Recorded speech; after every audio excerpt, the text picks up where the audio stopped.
Yo, hello, how are you doing? Welcome to your Aunties Could Never episode 115.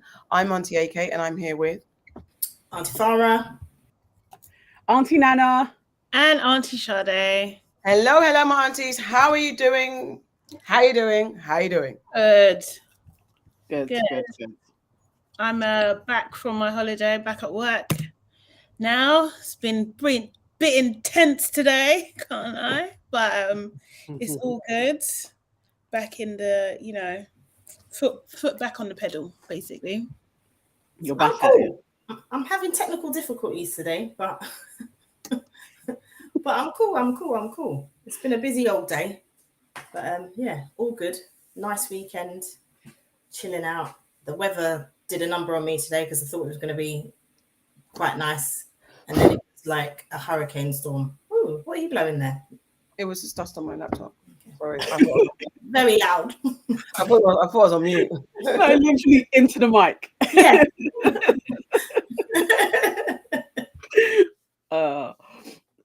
Yeah, it's been a crazy day, but just thankful that I'm here to be with you guys because you are definitely helping me not think about shit in life. So I'm very grateful for you guys. Totally.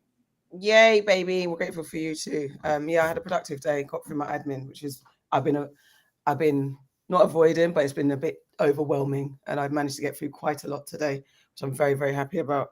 Yeah, but we'll get on to the rest of the stuff as we go through the show. Hi, everybody. How's everybody watching?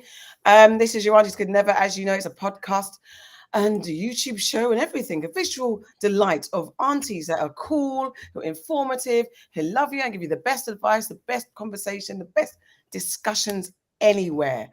I was going to say, Auntie Farah, warm us up, kid. All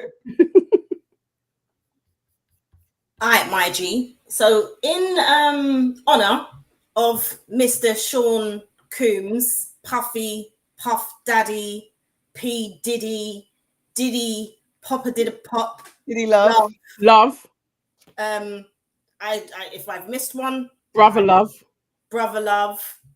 Pappy, yeah. In honor of him receiving his Lifetime Achievement Award at the BET Awards, which took place last night, I thought we'd do a little Diddy game. Okay. You mean Diddy game or Diddy game? I don't get the joke. No, but okay. Diddy or Diddy? Okay. Those who can hear but can't see, she's doing 5 centimeters versus 15 centimeters. So a little game or a Diddy game?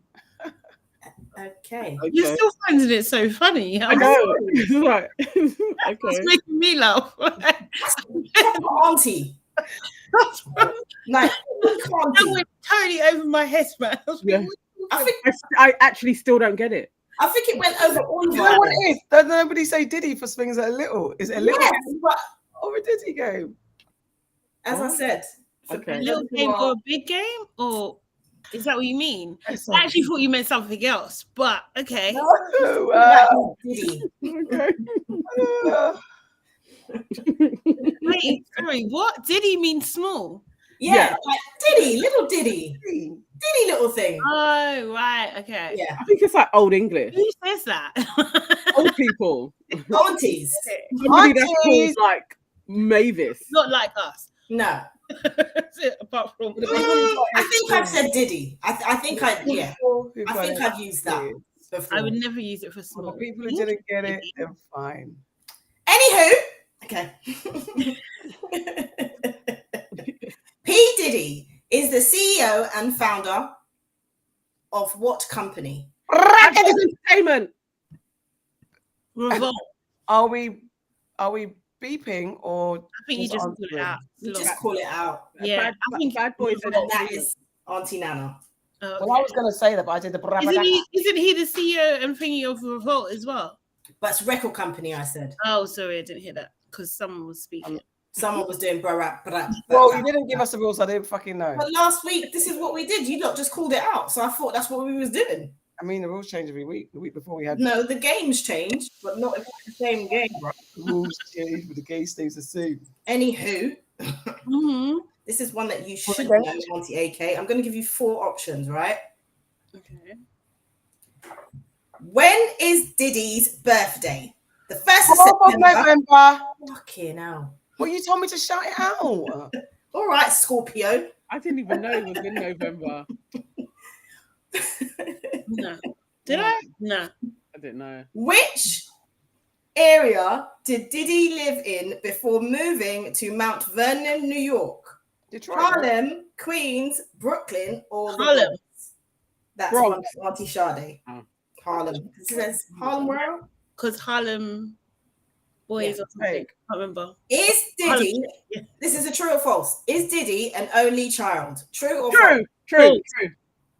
false? Auntie Sade. He's That's not right. really He's child. Say it louder first, no? Huh? What did I you say? thought he was an only child. He has a sister. Oh. Okay. I'm going to pretend like I knew it was a guess. Okay. Which university did Diddy go to? Howard. Auntie AK. Well Ah. done. But didn't he get kicked out? He's still dropped went- out. Went there. Okay, cool. All right. Okay. Fine. Diddy has 2 sons. Are they called? Well, 2 of Diddy's sons, should I say? Yeah. Yeah. Are their names Sean Jr. and Justin, Christopher and John, or Christian and That Justin? one. Christian Last and one. Justin. Christian and Christian Justin. The last one. I said it first. The last No, one. you said that That one. one. No, I I said the Christian last and one. Justin. I said I said Christian and Justin. That's Christian and Justin. tired. Okay, that's going to go to Auntie AK. Nah, man. Aw. No, you was blatantly lost. I was not last. I You're wasn't. definitely I not. literally wasn't. All right, okay, right. Because I'm not sure, I'm going to do a bonus question. Are you ready? Yeah. Okay. Right, wait, let me get the bonus question. Because I knew you girls couldn't flip in, compete fairly. I mean, One moment. Okay. So, what were the only 2 recording artists on the who were the only 2 recording artists on the Bad Boy label in the beginning? B.I.G. and G-Dep, B.I.G. and Mace, Craig Mack and B.I.G. Craig Mack and B.I.G. B.I.G. That Craig. was Auntie Nana. Craig. I went and then she That finished. was Auntie Nana. And this So ain't At even the end of that round, Because he sucked all his powers, isn't it? at the end of that round, we have Auntie Sade and Auntie Nana in joint 2nd place, and Auntie AK for the first time ever wins. I don't even believe that. I don't. How? And you know what's funny? I spelled out Nas. I think one of those points is mine. That's all. I swear she got 2 points too. I'm not What even was contesting. It's all right. I'm not contesting it. I'm just saying. Anyway, when You was even surprised yourself, don't you? Yeah, I mean, I was surprised. I wrote it down. I don't understand why you're not surprised. Like I don't have brains. But you don't tend to use them in these quizzes. Yeah, I don't like to You get just involved. made a joke about Diddy. And that's why I won. Is it Diddy or I still don't get it. Is it the Diddy game or a Diddy game? Why is it saying But game? technically, it doesn't make sense. It does. Oh Unless- my god, no, it's it wordplay. Is it a small game or is it actually a game about Diddy? Yeah, Ha! yeah, but it's no. The ha-ha is Oh. That's not what you meant. No, that's not what she meant. She was That is talking what I meant. Then That why is are we what I going meant. Oh, you said this and you said this. No, but you know what? I meant to release my hands, but my point was Diddy, as in that's So the you've Diddy done it game. more than once. So you was I like, know, but I yeah, didn't mean it was a big Diddy, the game. I word meant, Diddy. is it about Diddy or is it Yeah, about but this is Diddy? the But you thing. didn't do that. It's because you had Say, is it a small game or a big game? Do you know what I mean? No, I And didn't mean it was a that's the big motion game. that you've I said done. it's about Diddy. The or is word it Diddy? association. So no, babe, no. Yeah. I get it, but everyone else who got it. the hand movements threw me. I'll In the concede. chat, can you actually let us know if anybody got that? Because You know now what I I'm get it. Yeah. It's actually not so bad, but at the time I didn't get it. Like, but okay, interesting. Yeah, let us know if anybody else spotted that. Diddy. Or Diddy game. All right. Who you welcoming to the family, Auntie Nana? Yeah, Sorry. Auntie I how can it be me again? I just did Omar the other day. No, you didn't. It was Farah last week. No, it was me last week. Sorry, it's Auntie Farah. Shit, my bad. I put Auntie Anna. No, it actually should be me, but I'm not even prepared because Farah took my turn. No, last week on your, what was it? Was it what it was? I'm pretty That's sure. why it went to you, Nana, because Farah did it last week because she took Sade's turn. Me last week. No, it was you last week, but I think You were last week. before. What was it? No, Farah took Not your. me last week. Right, okay, I forgot. It was at the end. Your was it something that you said you would It do? was just the don't piss me off and Yeah, the, that's and what the it was. recommend. That's what it was. Oh, okay. So my bad. So it's not this. So why is it not my turn then? It is your turn. You want to go? No, I'm not prepared because I I'm definitely not prepared I because wasn't it's told. really not my turn. Because I mixed up the don't piss me off with that, so I thought it was Auntie Nana's turn next. That's what I did wrong. Okay. Okay. Auntie Nana still didn't read it. I can make it. I even- did. I literally did not. Is see there that. anybody we want to welcome to the family this week, collectively? No. No joking. I'd like to. We've Welcome, already we've already done. You would like to who? I was going to say I'd like to welcome Megan Thee Stallion because I really freaking enjoyed her I feel Glastonbury. we've had Done it her already, Yeah, have we? we've Oh, had right. we've had her. All right. Well, she's Have we? gets I another. swear plate. we had her last year. Oh, Did What's we? that someone I'd put in? Okay. All right. So not her then. I really I can't just think of welcome anybody. Kendrick. King Ken. We haven't had him before. Yeah, his performance was great at Glastonbury, and he made a point about what's going on in the madness today. I mean, I feel like I want to welcome him in a one more welcoming way. Okay, then don't. Okay. But we can have welcome if we can have Kendrick if we like. Did you think that it was blasphemous though? Well, I thought that I people wonder what would the think that Christians it's would think, blasphemous, yeah. but Jesus was not the only person who was persecuted on the cross with that on his head. So there were others. there were others. Okay. So See, people, I do know that, but I don't think that that's what he's saying though. He did say, he made some. Iconography is for Jesus Christ. Yeah. Yeah, not the other. I don't know what he was saying with Jesus because he was referencing Jesus, but he didn't say he was Jesus. yeah, he's not saying I'm Jesus. But definitely Not like Kanye. not like Kanye. He says I'm Jesus. He says Jesus though. I am a god. He He actually doesn't ever say Jesus. I say I am a god. He says I'm a god. I And to say be that fair, all the time we too. are all Jesus. To We be are fair. gods, man. Yeah. If you're to believe the Bible, Jesus, we're the same. Son of God, we're the children of God. So not blasphemous. I don't think it's blasphemous. it's no more blasphemous than Madonna. Shall we invite God to the family while we're here on this page? I mean, yeah. We haven't done that yet. In all forms. So I would assume collectively, the aunties are going to welcome God to the family. I would assume God is already. God is already here, man. God, welcome to the family, God, for being God. Thank you. Thank you. Amen. Right. Guys, if you're watching this madness that we call your aunties could never, see what you get with us. Don't forget to leave your reviews. Don't cuss us for being blasphemous either on Apple Podcasts and Spotify. We're all over most listening platforms. Leave your comments and share wherever you can. We're also on Patreon. Please don't forget to sign up. We have 3 tiers. You can make your choice. Join our Patreon family because what we're trying to build is a big old family house, a lovely aunties community, a big old aunties family. Our Patreon is patreon.com/your aunties could never. Excuse my throat. Now moving on to what have you heard? So where we get into the popular news and culture of the day. And I'm sure it comes as no surprise that we'll be talking about the recent ruling in America that has overturned the Roe V Wade case, which now means that states in America can just make a decision whether abortions are legal or not. So I do want to issue a trigger warning for anyone who finds this topic sensitive or upsetting. We will be talking about it right now, so please feel free to do something else. We're just navigating this as 4 Black women who totally shocked by this news, but yeah, we're just going to explore it. But please bear in mind what we're going to talk about is quite sensitive. So guys, I guess I'll do as quick as I can overview of what has happened. Sorry, get onto the right page. So, The US Supreme Court, I'm getting this from bbc.co.uk, has opened the door for individual states to ban or severely restrict the ability for pregnant women to get abortions. And it's everyone's talking about Roe v. Wade. And in 1973, the case was that Roe versus Wade, Jane Roe, a name given to the plaintiff at the time, who argued about the rights to getting an abortion. And the court ruled in 1973 that pregnant women were entitled to an abortion during the first 3 months of their pregnancy, while allowing for legal restrictions and bans in the second and third trimester. Now, the US Supreme Court has overturned that earlier ruling, effectively making it possible for states to ban abortions earlier than 12 weeks.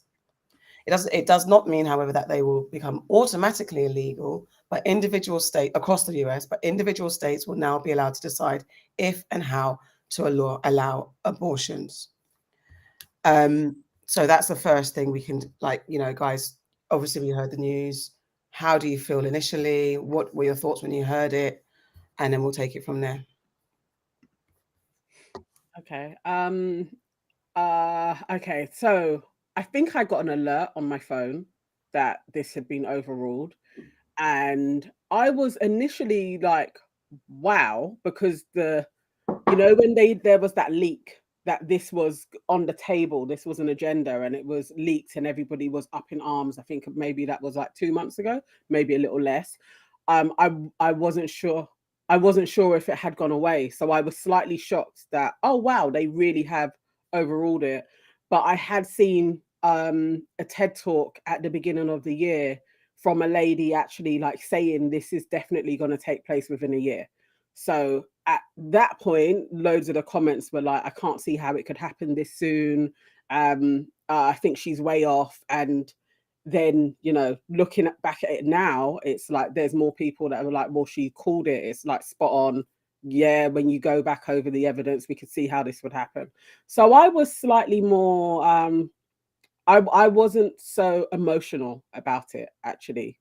I think maybe I was seeing it very pragmatically, and I am generally for the decentralization of governments anyway. So in lots of ways, apart from it being abortion, that states are able to select what happens in their state. I'm for that generally. So not necessarily that this has been overturned, but that they can pick what they want to do. I'm for that. So I wasn't really that emotional about it, actually. I think my emotions are more how this is going to affect Black families and Black people and Black babies that are born in the South and how they're going to be looked after. That's more where my emotions lie. What's America going to do? Because we can't trust America to do the right thing by its people. That's my first thoughts.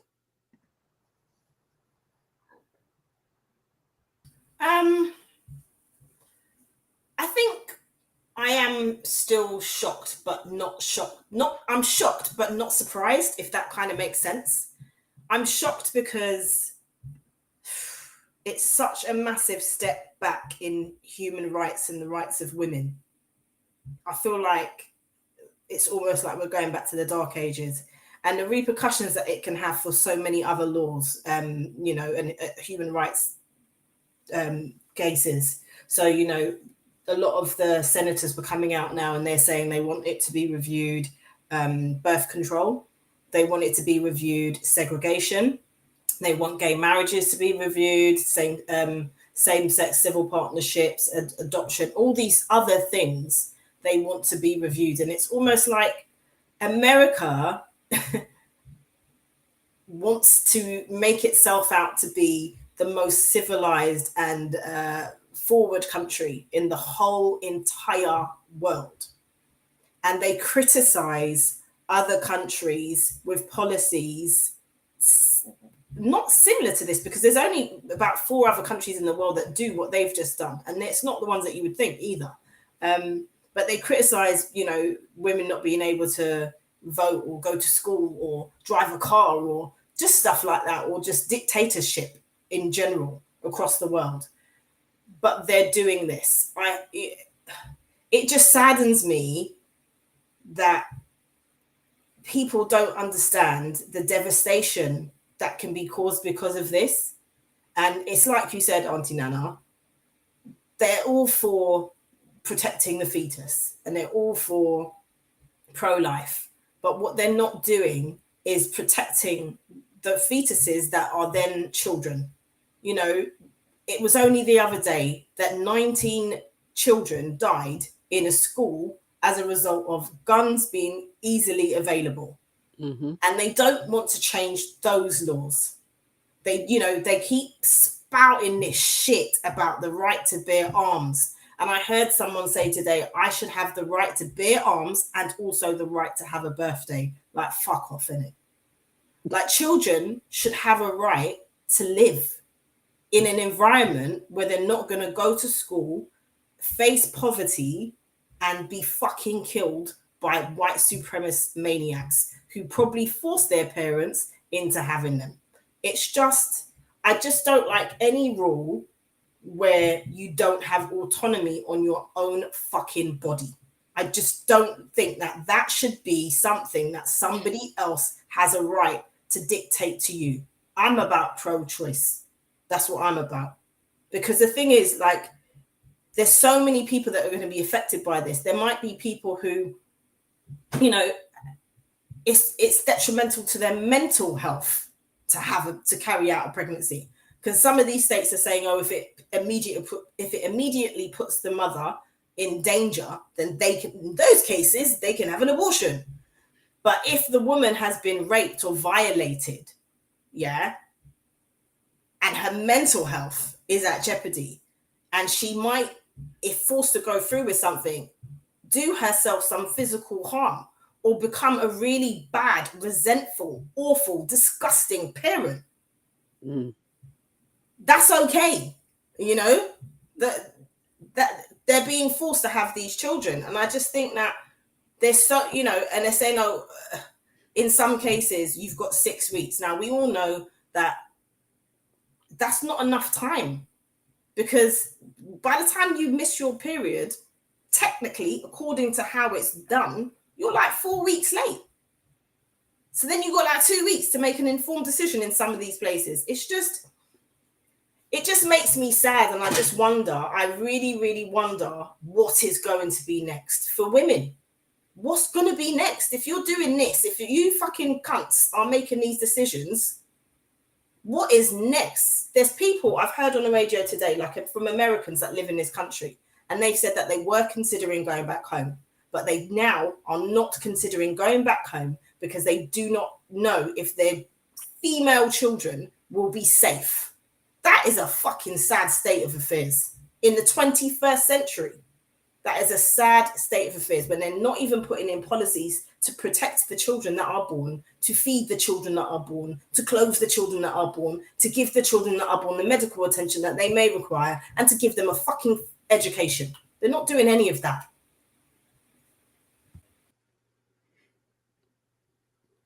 Yo. Yeah.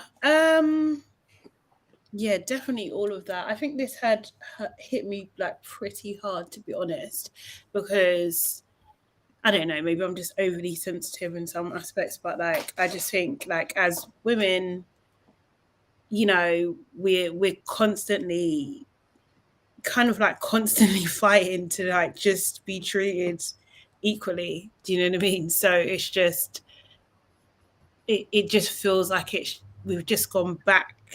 Well, not even back. If this feels like it could be worse than what was before. That's what it feels like to me. And I just don't.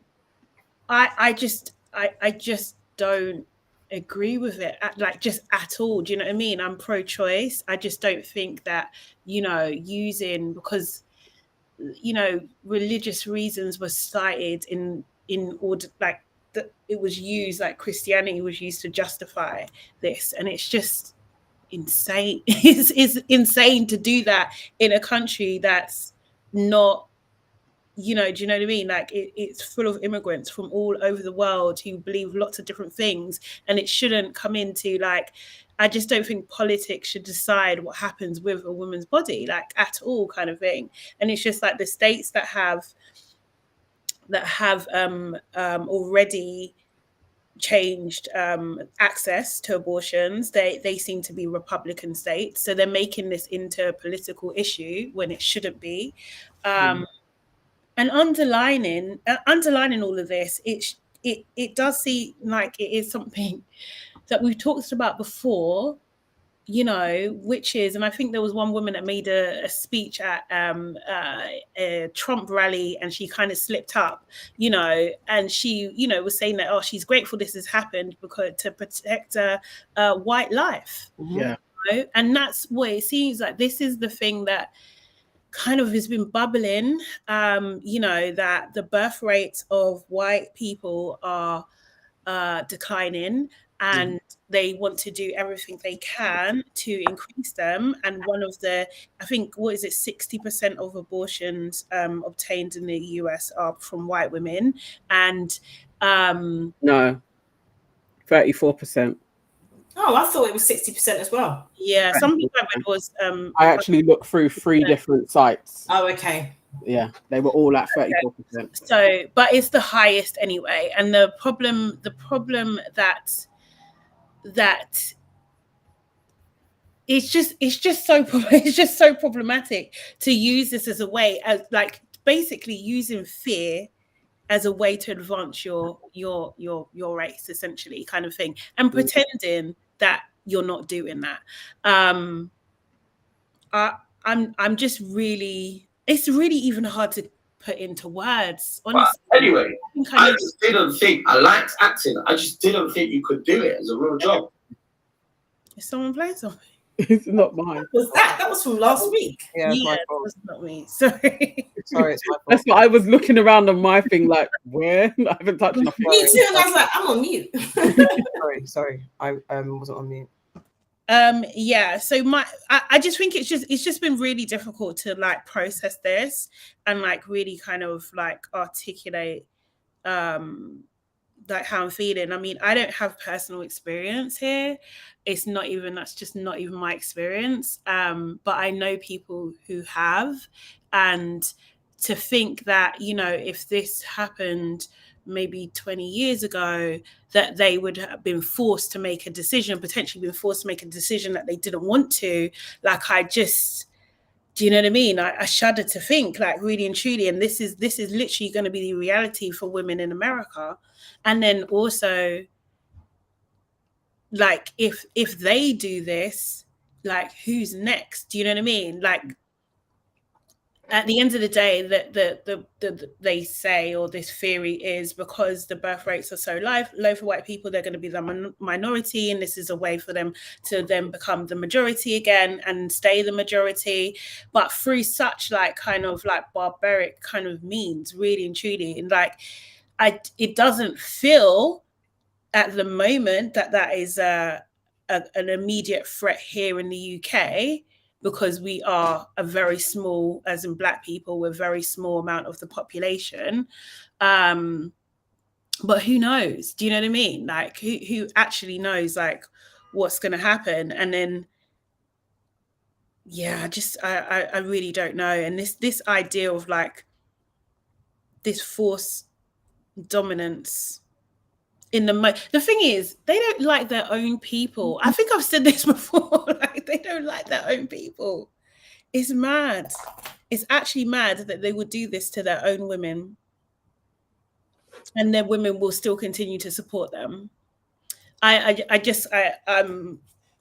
probably waffling, but yeah, I'm just shocked still. I don't know. I had I was looking at I was thinking about how it would happen over here, because I think UK does its thing, like it copies America in its own way, in its own time, and though we don't have the same government or a governmental setup, in an article in The Independent, it was pondered like what does it mean for the UK, and they said that Jacob Rees-Mogg, as we all know, we can't collectively talk about him and his nonsense. Prominent, for those who don't know, he's a prominent Tory frontbencher, Conservative Party frontbencher. He opposes abortion, and he's been quoted as saying it's morally indefensible, And it goes on to say, even after a woman has been raped. And the current Culture Secretary, Nadine Dorries, has repeatedly called for the time limit for abortions to be cut from 24 weeks to 20, and attempted to amend the law in 2011 to strip abortion providers of their role in counselling. And she also wanted to introduce a 10-day cooling off period before termination. And then they went, the journalist in this article said they went on to speak to the independent specific legal team to find out what would need to happen for this to occur in the UK. Because as we know, sorry, let me just go back. In England, Scotland and Wales, we have the Abortion Act of 1967, meaning you can legally have an abortion at up to 23 weeks and 6 days of pregnancy. Terminations have been legal in Northern Ireland since 2019, but full services have not yet been centrally commissioned. So far, the law protects women, but there's still the possibility that Parliament could change it. So in speaking to the independent legal team, the most striking difference between Britain and the UK is that here, Parliament has full control. In this country, the overriding principle is that Parliament is supreme. Parliament can do whatever Parliament collectively wants. The courts do not have the power to overrule legislation, but in the US, it's completely different. Mm-hmm. But the British Supreme Court, on the other hand, does not have the same powers as, as I said, as the Supreme Court. Mm-hmm. It can't say the Abortion Act of 1967 was wrong. The only way that the law can be repealed is if Parliament wants to repeal it. And for that to happen, a political party, and in our case, it would be the Conservatives, have to take it up as a pressing concern and make it part of the manifesto. It would be treated as any other proposal. The party would just need to get enough votes to make it happen. So though we're not there and we don't have like a question, but wouldn't it be like when they do all laws, it's not just their party, it would have to be in Parliament, wouldn't it? It would have to be a vote across the board. A majority of Parliament. Conservatives. So similarly, where we're saying it could not happen, if someone gets a bee in their bonnet and the right people align with that story, it could happen here. And I'm not to say, it's not to scaremonger, but we have been sleepwalking into further dictatorship. Like the people in the West have definitely been blindsided and been sold a happy lie that we're free, we have democracy. And over the past couple of decades, our democracy has been eroded. We've got Boris Johnson talking about he wants to be prime minister up into the 2030s. And considering all the stuff that he's done, he has not, anyone else, so far we've had people either ousted or they've stepped down. This man has not stepped down and he's not been ousted. We're shuffling towards an American kind of way of living as well. So I just don't think we can say that it's just America. I don't think we can underestimate the right over here either, and the Conservatives as well. It might not be done in the same way, but we are still in line for something similar to happen. And what everyone else said, I think we need a better conversation about family planning for sure, but we need an overall conversation, and it doesn't begin and end with banning access to a service that people need. And it's a service that we need. Until we understand better, we need it at this point. And the regulation of women's bodies, I am vehemently against. And it is always on us. I mean, I saw someone flip it, and I've said the same thing. Let's issue reversible vasectomies to 18-year-olds. How about that, 18-year-old guys? How about that? And that would never come into play. But the fact that we have it's always on us, even getting the male pill sorted out is a problem. And these laws, and as they're saying, as they're exploring, as this law comes into play, regarding state to state, but it starts to infringe on your rights, starts to look at contraception. Some states might have regulations on certain contraceptions. And if they are panicking about their numbers, they're going to start putting restrictions on contraception potentially and things like that. It's not so much restrictions. What they're trying to do is make it so that it has to be government enforced. Exactly. So whatever the case is, contraception. Well, that's what I'm saying. It's still a restriction, isn't it? It's I'm agreeing with you. I'm just the hurdles that it takes to get simple over-the-counter prescriptions. They're also saying delete your period apps. If those who use your apps tracking your period, if you register, I might be pregnant, that could be used against you in court in extreme measures. And there's so many things that we take for granted that's just helping our lives better. Like imagine I'm monitoring my period, and then that could be used against me. Do you know what I mean? It's just a lot. There's a lot of things that are going through my mind. I think one of the biggest parts to this that I'm very aware of is the bombarding us of fear wholesale after it's like it's non-stop hitting everybody with a new thing to kind of panic about. So you had the pandemic, and when we talk about body autonomy, that was a crosshairs for everybody. There was those that were like, you can't have body autonomy when we could catch COVID from you, so you need to take the vaccine. I think there's such moral stances that when it sits with you who you are, it's easy to sway either way. And that to me is very similar with abortion. There are people morally who are like, life begins at conception. And so as I see it, doesn't matter who it is carrying that life, there's life in there, and that life deserves to be protected. And in that way, there are others that are like, you should do what you have to do to protect yourself so that you protect me. We're losing our own will for our body autonomy, and it's been enforced constantly on us that we're in this all together for the betterment of this thought process that somebody has, and it has nothing to do with ourselves. I'm definitely in favor of us really collectively having a set consciousness that my body is my body and I should do with it as I will because I'm here on this earth, and not go through governmental restrictions. But that's not how it goes for everybody. And it's like, so where do we actually move forward with this? Because we're under governments, aren't we? It's like, this is how it is. So it's either we accept that the governments are there ruling us, or we go totally the other way and we really do self-govern. I don't think you can expect governments to have morality in any way, shape or form. But I think it literally should be on ourselves. But there are loads of people that believe in voting, but then talk about body autonomy. To me, the two, I can't see how you can have the same thought processes. I think it's because it's so hard to navigate what rule we've been under. So it's like you have to kind of use the tools that are provided for us to kind of figure out how to navigate that, because we're in it's go full rebel, underground rebel, and just get yourself off the grid and to those extremes, which is difficult because as humans, I think I can't remember who I was talking to, whether it was you or someone else. We're walking hypocrites, isn't it? There's so many things that make sense in one way and don't make sense another way. And it's really hard to have black and white ideals about anything and everything. So you can only navigate the best way you can. I don't know, because at this point, as it stands, there are a bunch of states who are now saying they have little tweaks, whether, you know, a lot of the states are either saying it's blanket, you can't have an abortion after a certain time or whatever, before a certain time, after a certain time. Whether it's because whether your life is in danger, they might make a caveat if your life's in danger, for incest, for rape and stuff like that. There's little moves, but there's states that saying that these people cannot have abortions in our state. So what do? The best thing at this present time in immediacy, the urgency, is turn out and possibly vote. It sounds nonsense because, I mean, in America, the Democrats have not got a strong candidate at all. Biden's not the one, which we all knew, we're seen as a lesser evil from Trump. But we knew that he didn't have any kind of power. Turning out and voting, again, isn't down to voting for one particular man, because this is why these laws get passed, because it's not just the person sitting in the chair. It's all these other fuckers that make up the numbers. Yeah, that's the problem. Yeah. Just like it is here. It's not necessarily down to one person. But just to pick up.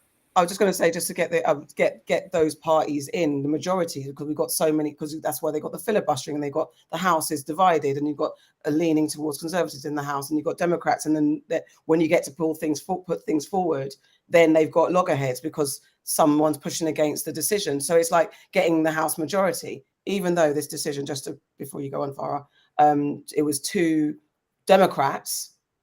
Who was it? 2 right-leaning Democrats or moderate Democrats that didn't make the deciding vote. I think that's something I read. I'll get the facts, but I swear that it was like, because the 2 Democrats in particular who were kind of right-leaning, they allowed this to kind of usher through, because there's some decisions they want to make about, was it getting rid of the filibuster and things like that, decisions that they could make to give the Democrats more power in the Senate. They didn't agree with it, and so now they're at a deficit when it comes to numbers. So anyway, sorry, Auntie Farah, go on.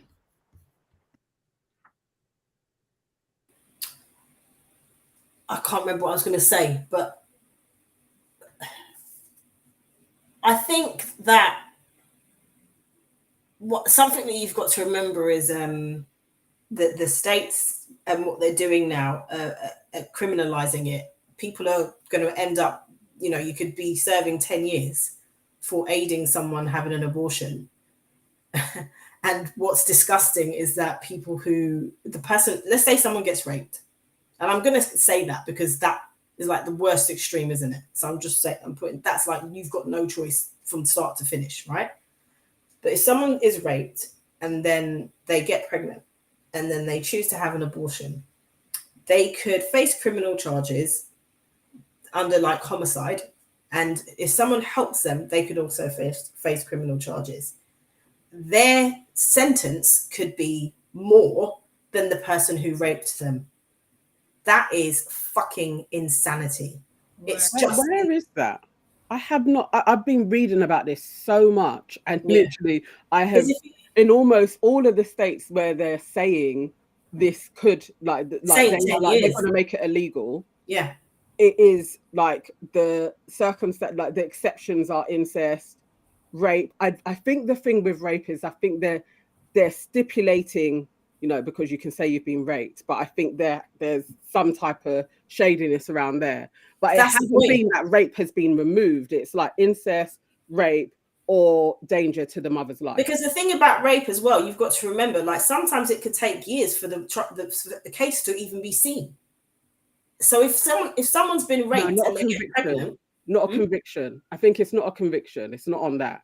It's not a conviction on the rape. It's going to allow it. I think I think there's some type of evidence that needs to be extrapolated. But then what's the evidence? Because I don't know, but I'm saying I know. I'm just saying, but what's the evidence then?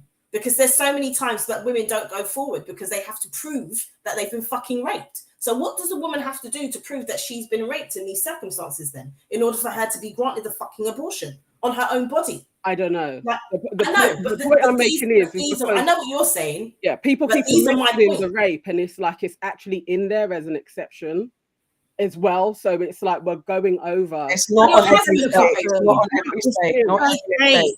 By the way, not every state is. Yeah, it's different. It is. There are some states that are just like you can't have an abortion. Yeah.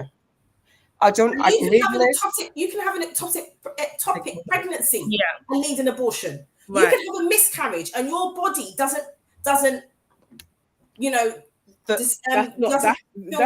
majority. I really want us to be clear on that though, because that's for the DNC. There are states. Listen. Sorry. Let me just say this quickly, if I can get through it quickly. The majority, I think, all the states that are issuing this law, I think every single one of them says to say exceptions to save the life of the mother.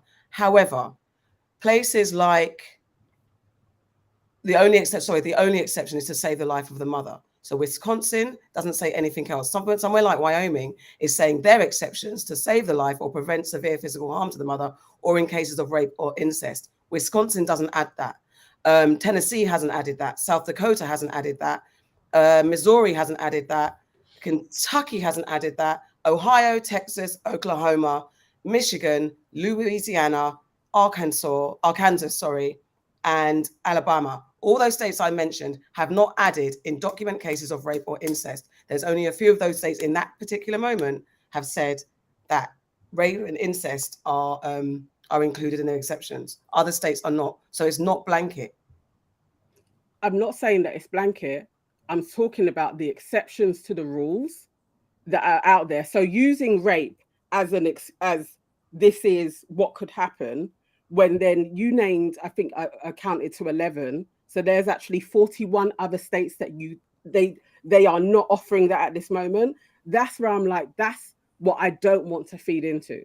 I'm like, there's so much fear out there in the world as it is going forward, when we keep on perpetuating that this is, they are extreme circumstances. And I do think we need to be aware of the world that we're in. And if I was in America and this is what's going on, oh my God, there's a lot of shit that's out there. It's like, move somewhere else. One person should have to deal with that, not one. It doesn't matter what state they live in, they should not have to deal with it. Not one. But it's what it is. It's like we're saying this, but you can't really diminish the fear, because that's what it is. For that one person who goes through that experience, that's fear for them. Do you know what I mean? It's not for millions, though. It's the thing is, though, it doesn't matter. It shouldn't happen at all to any woman at all. Sometimes Sometimes I think that you're right when you say there's fear mongering, but sometimes I think that people need to be fucking aware of the shit that is going on. Because if you live in one of those 11 states that Auntie AK just mentioned, and you're pregnant, and you could be young or old, it doesn't matter. But if you're pregnant and you don't want to have that, you don't want to carry on with that pregnancy, it might not be as simple as, oh, I'm just going to move somewhere else. Right. I've already said that they are making it law in a lot of these places that if you are aided and abetted to having a fucking abortion, you could be going to face criminal charges. If you're 14 and you've been raped, and you're 14 and you're in fucking Kentucky and you've been raped, yeah, and Kentucky are saying your life is not at danger, what are you gonna do? What are you going to do? And it should not be down to the state. You can't. What if you can't go somewhere else? Any fucking place. Is that not a part of body autonomy though? It's like we're conflating two different things. Because this is your body. This is literally my body, my person. I need to know what is going on in the place where I live. This is the world that we live in. I think it's all well and good, and I absolutely understand people being passionate about it and being like, this is out of order.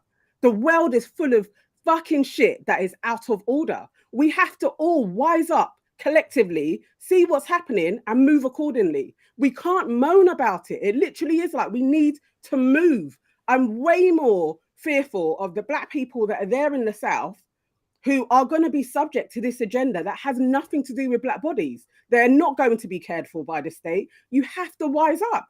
What was happening back in the day when people were migrating from the South and they were going north for their safety? We're going back there again. You need to leave. It's just there are points that complaining about these people doing something for you, to me, is the most insane thing to do. To be talking to old white men to rule fairly is insane. We've been doing it for 500 years. When are we all going to collectively be like, you know what? How many times do they need to show us their hands before we believe them? But you know what? Auntie AK said something very, very profound when you were talking about what's happening in this country and could it happen here, yeah? We have all been sleeping through this progression of dictatorship, right? Now, the reason why I think that this information needs to be put out there, and I don't think that it's fear-mongering, I think that it's facts being told to women who need to be informed of what's happening in the country where they reside. Because we've seen that it can turn. Just like that, it can turn.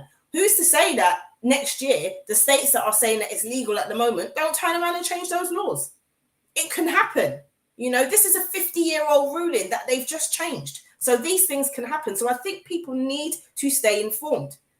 And if you don't stay informed and your head's in the sand and you're not paying attention to what's going around you, you have to be informed. I agree with you there. You definitely have to be informed.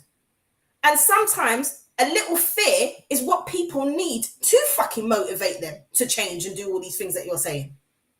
Because it has so, like I said in the beginning, this has so many different repercussions, and not just to women, to just human fucking rights. And as for it happening in this country, I believe that it's a possibility. You've got Boris and his minions trying to send people out of this country and trying to get rid of their human rights. Saying, no, we don't want to talk about the European human rights. A whole foundation that was built off of the Nazi war, and fucking saying that this will never happen again. So we're going to put this in place, and everyone has to stick to this shit. Now look what's happening. When they're ready, when it suits their own platforms, they're ready to change shit. So everyone needs to be informed. Everyone needs to know what's going on. Everyone needs to have their eyes opened. Yeah, I totally agree with you on that. And I think that it's reading up and seeing the information that is pertinent to you and your circumstances and being knowledgeable about it. When we kind of go in there with rape and you look at the rape figures and how many people are raped, get pregnant and have an abortion, it's really small. But when that's the leading argument, that's what I'm like, it's not helpful. You're just a woman who doesn't want to have a baby. And the reason why I said raped is because I said that's the highest, that's the biggest thing in it. Because these pro-lifers, when you want to say stuff to them, like it's like, well, what about these circumstances? But you could just be a woman who doesn't want to have a child. That's You what should I'm be saying. allowed to say what happens to your body. I just don't want to have this child. I don't. And no one can't tell me, oh, well, you shouldn't have had sex, because you, like I said the other day, you can wear everything and do everything that you are supposed to fucking do, and you can still get pregnant. No one is talking about mental health. No one is talking about the fact that even when you go and have an abortion, it's not like you just take a pill and you're happy and you go out raving. Do you know how much fucking shit someone has to think of to get to that stage? Exactly. They're making it out like I'm not even arguing with you. I'm not even arguing with you. I'm like, let's get to the reality of it, because I think that isn't accept that it's so, it literally it's like I don't think it matters. 0.8%. Honestly, There's realness to it. I don't think it necessarily matters, because like, as I think we might be going around in circles, so we'll probably just go to the comments. But it's the even though exception to the rule, the exception can still happen, and it does happen, and it has happened. So if we put all of it in together, whether it's just because, even if you, in the most dramatically rudest way of saying it, you're a loose woman who likes to fuck and you get pregnant just for being reckless, in the worst case scenario of stereotyping a woman, even if it's that. The bottom line is, whether it's that extreme or to the biggest extreme, where if it's a 0.0 situation, be informed. But it doesn't matter. The fact of the matter is, these people have said they don't give a fuck about what you're going through. This is what they're saying. And it's a small minority of people who are faking the funk behind religion, because the country that is so lawless and against the Bible is now listening to a fundamentalist group of a minority group of white supremacists who are hiding behind the guise of religion in order to protect their numbers. That's the facts. Get all the facts, but it doesn't change it. And it doesn't mean to say, I think, yes, look at your situation. Can you realistically, your state decides that today you can't have an abortion. Can I up my family, my settings, my roots, move from there and go to another state that does allow it? Is it worth it? Is it that big? But if it's the fact that you've got roots, let's go to the extreme again. You've got generational roots in there. You've got businesses, you've got family ties, everything in this particular state. You shouldn't have to be like, I need to move somewhere else, because you could be that person that's vexed about this, but you're never ever going to have an abortion. So it doesn't even matter. But why should you now have to think about uprooting your whole life because your state taking a piss? How do you fight your state? And I understand it's not about expecting these white supremacists to do better, but it is about how do we challenge them? Because the whole thing is, why should we just let them get away with it? Because the alternative is just let them get away with it. And they're never going to let you get away with it just like that. So how do you rebel? I think it's looking at, how do you rebel against something that's been put in place? Because it's not realistic. And a lot of as we discussed, these Planned Parenthood buildings, and there is the legacy that abortion clinics are in high numbers in ghettos and areas where there's more non-white people in them. And so there's definitely a conversation about how they're very happy for us to kill our babies, being people of color.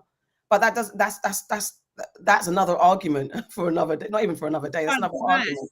This affects everybody. It affects everybody in every single way. But I think it is about being informed. You're absolutely right. But I also think it's about what can you do in your moment here, where it's not realistic. You've got people who haven't got money to even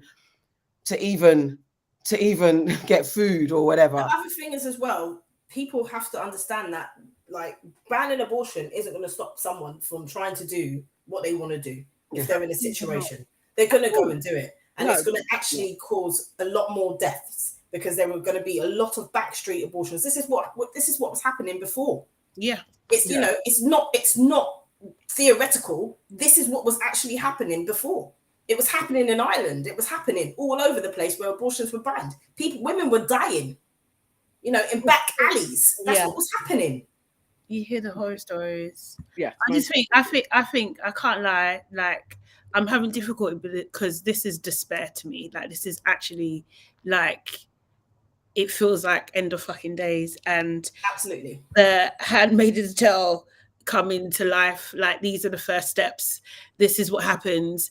And you know what I mean? That those states that this is what they're going to turn into. It's just fucking crazy. And I feel in particular quite helpless. I don't think there's anything you can do. That's the thing. So it's just like, you can, you can riot, you can protest, you can do all these things, but nothing is really going to change because we don't have majority power. So whether that's over yourself or as a collective, it's not going to change. And it's like, that's fucking bleak. Do you know what I mean? So it just becomes really overwhelming.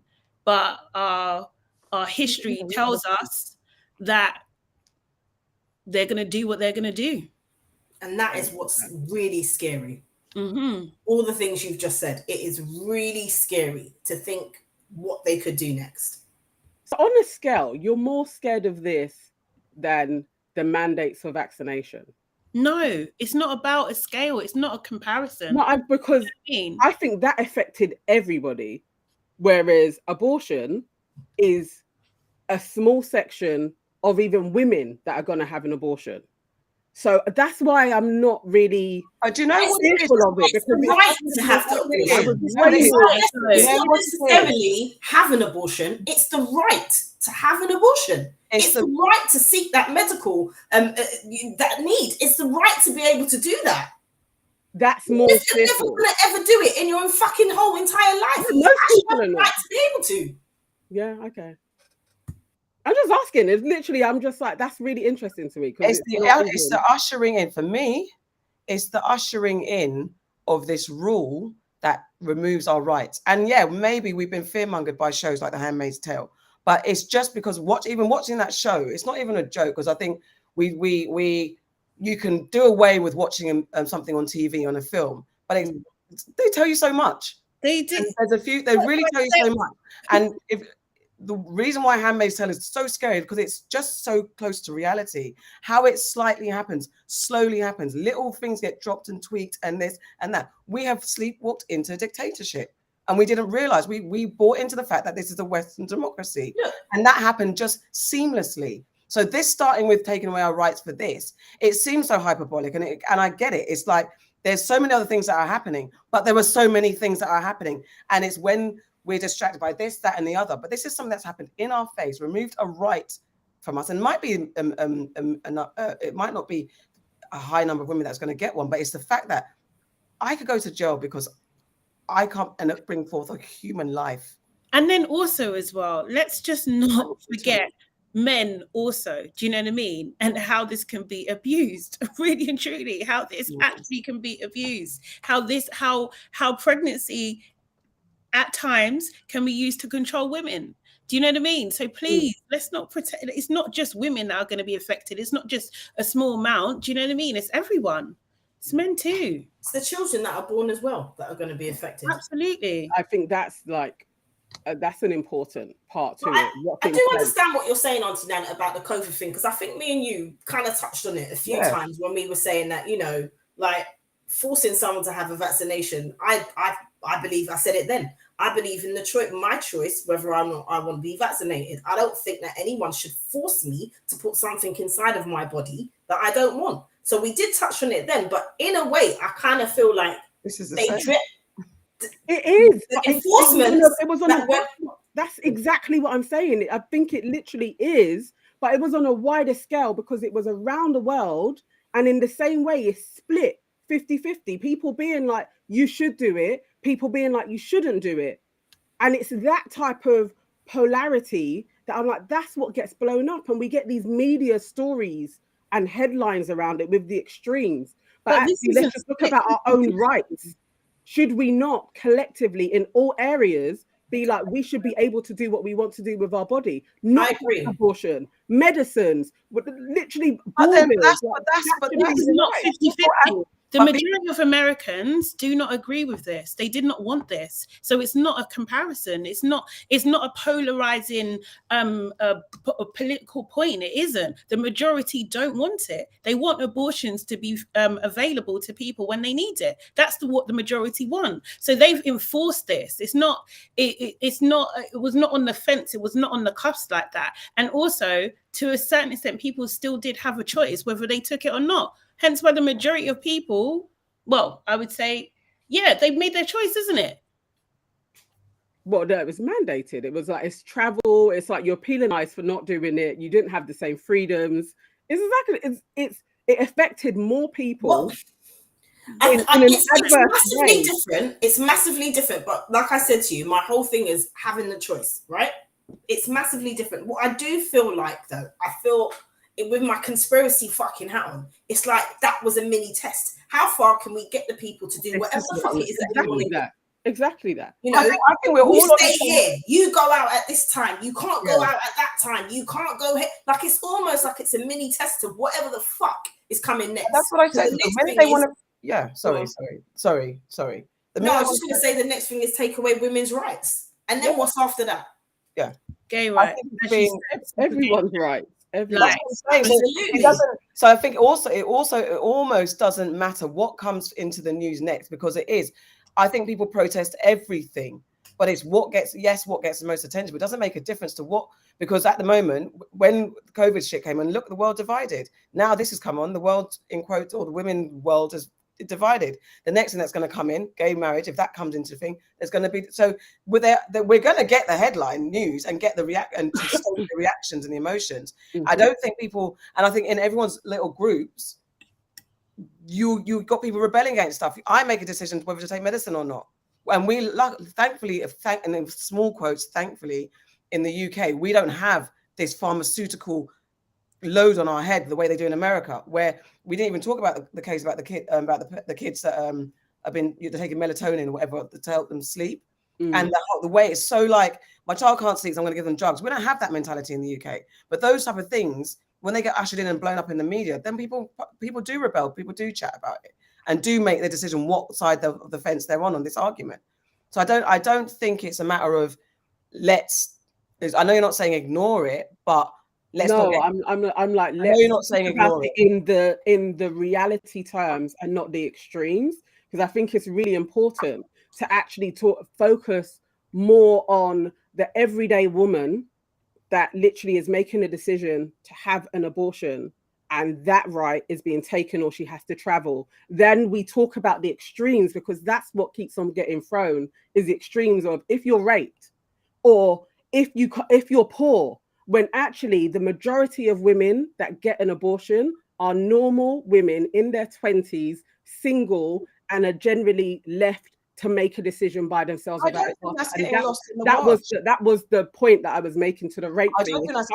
It's such a minority viewpoint. The normal woman isn't facing that. The normal woman is in her 20s, 22. Yeah, but the point is, I don't think that's getting lost, because everyone knows that the dramatic is going to make the headlines, but I don't think people are reading. I don't think it's like that. You need the hyperbole to get this thing over. If people are going for the dramatic line, then let's go for the dramatic line, because you're not going to, if the normal person doesn't move people, that's what it is. That's news, that's media. The normal person doesn't move people. I think we're aware, and everyone's aware, yeah. And also think like that normal person could be me, could be my sister, could be my cousin, my aunt, whatever. That's what they think. Do you know what I mean? And that's why they're so passionate about it, because it could be any one of us, really and truly. And everyone should have the right to do what they want with their own body. Absolutely. I think we're all in agreement there. Let's get the comments, please. Okay, so Risky Opinion says Roe versus Wade is not codified in the way in the Constitution, nor was it ratified amendment. Yeah. Nor was it a ratified amendment. What does ratified mean? Into the Constitution. Okay. Roe versus Wade is a ruling or a Supreme Court opinion based on other codified or ratified amendments in the Constitution. Okay. I'm not going to read that because that's a troll. And Risky Opinions also said Roe v Wade was on shaky grounds because it was not a law enforced in the Constitution. It was bound to be overturned. Yes. And it also says the Supreme Court here in America don't make rulings based on their beliefs or politics. They interpret the Constitution on codex ethics of law and rights. Miss Kay says the Conservatives don't even want to feed children from low-income families during holidays, so they shouldn't even pretend to care about the rights of children in the case of abortions. Risky Opinion says states that right, ban abortions, don't restrict people from traveling to other states to have an abortion. As a matter of fact, they have programs assisting people to other states to have an abortion. There are no states that prosecute anyone for helping people cross state lines. You're just repeating a media narrative. Yeah. We're not journalists, I'll just put that out there, kind of thing, but there are a lot of things being said at the moment. All I'm hearing from you guys are assumptions and theories about what's going to happen post Roe versus Wade, and a lot of emotions. Yeah, absolutely, because it's an emotional thing. Yeah, we're allowed to have opinions and, you know, have assumptions about how we think our future is going to pan out, and the future. As women, I think we're allowed to speak about that shit. Absolutely. Like what's done to what we're allowed to do to ourselves. So you're right. Everyone is fucking emotional about that shit. Thanks. But it's like you're tuned into a podcast. What else are you going to hear other than opinions and emotions? What do you think you're going to hear? The whole world is built on opinions and emotions. Even the guys that have signed themselves to government are built on opinions and emotions. The people that made the decision have given an opinion based on opinions and emotions. Yeah, we didn't touch on Joe Biden and his ineptitude to stop this from taking place. Yeah, when loads of people were telling him that he had to do something about the Supreme Justices because they were heavily Republican, and he still didn't do anything. I think he is absolutely complicit in all of this. The fact that this didn't happen under Trump and it happens under a Democratic Party is thoroughly disgusting in itself. It's like, how can he really come back from this? You've allowed this to take place under your watch. I mean, it just goes to show, similarly to what those who think the Queen has any say, it just shows that we're not governed by who we're governed by. The Democratic Party, the Labour Party, the Conservatives, the Republicans, we all know they're manipulated and puppeted by those we know. We know their names, but there's the what is it, the 1%, 3% that control how this world goes. Joe Biden hasn't got no power. He has the power, but also it's like, does he want it? Because he's a rich white man too. He could be left leaning all he likes. I feel like he agrees. Is he scared of losing numbers, of white numbers? You know what I mean? You just don't know. And I don't trust a Democrat as far as I can throw a Republican. So, do you know what I mean? Do you want to move on? Yeah, I think we should. Let's find something lighthearted. About verses. Auntie Nana's turn. Are we not going to talk about verses? If you want to. I'll talk. Yeah, let's do verses. Has everybody seen the verses clips? I stayed up. I couldn't sleep that night, so I stayed up and I watched it on Instagram for a little bit.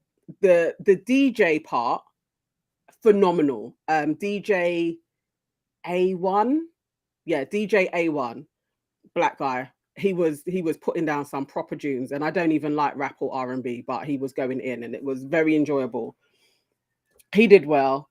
Then Ray J and Sammy came out, and literally it was downhill from there. Like, they set the tone of shit. Sammy tried, but it was still really, really bad. And I fell asleep, I think, after Mario, maybe his second song, like, and then I fell asleep. But from start to finish, this was an absolute shit show for male singers and R&B.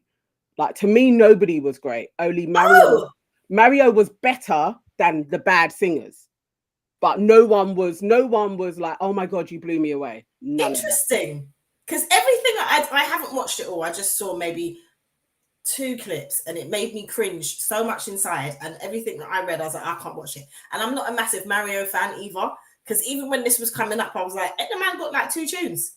I was surprised that he had a bag of tunes. I thought like he had 2 tunes. I'm not, because again, I'm not a massilike Mario fan, so it's not like it's in my bank. I think he has 2 tunes. To me, he had he sang more, but he had 2 tunes. So like all the things that I read, it was like Mario 17, Omarion 1, like Omarion 1, Ray J half of 1. So I mean, I there was no way I was going to stay up to watch that one. I'm just not interested in either of them. I definitely wasn't saying I'm tired, and I'm sick and tired of it being the time difference.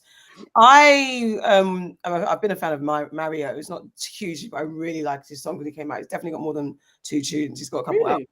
Yeah, he's got a couple. You know what? Mario's one of those people where you're like, oh, I didn't know you sang that. Oh, I didn't know you sang that. So you'll get more than, well, I don't know when you watched it, if you recognize some of the songs. But No, I didn't recognize them. Oh, okay. But you don't even like R&B. So I know. I'm the worst. But Mario's one of those kind of internal American artists where, you know, they do well. So if you're from America, you probably would know a lot more of him than globally, unless you're invested in being a fan of his. And I definitely was a fan when he came out. So I liked one or two, more than one or two. You know what? This was part of my mad, because when watching it, I was like, how we've got like 4 or 5 R&B young Prince gods, kings, like of the R&B, not one of you can perform. Like Mario, he did do well. It wasn't mind blowing, but at least he didn't croak like the others. Ray J, I've never been a fan of Ray J anyway. I think he sounds like he sings like he's crying all the time. I hated One Wish with a passion. One Wish. I liked One Wish. Oh my God. No. One Wish. That's what he sounds like. I sing like that, Like One Wish is so bad, yeah, it made me forget his one other good tune, and I heard it on the radio. Wait a minute. What? Wait a minute. I didn't mind. Wait a minute. Lil' Kim. Yeah, that's a tune. Yes. Wow. Wait a minute. I said One Wish was so bad, it made me forget the good tune. Yeah, One Wish is all I see when I see Ray J is One Wish and Crying in the Rain. But what? Trying to be Usher, Let It Burn. No.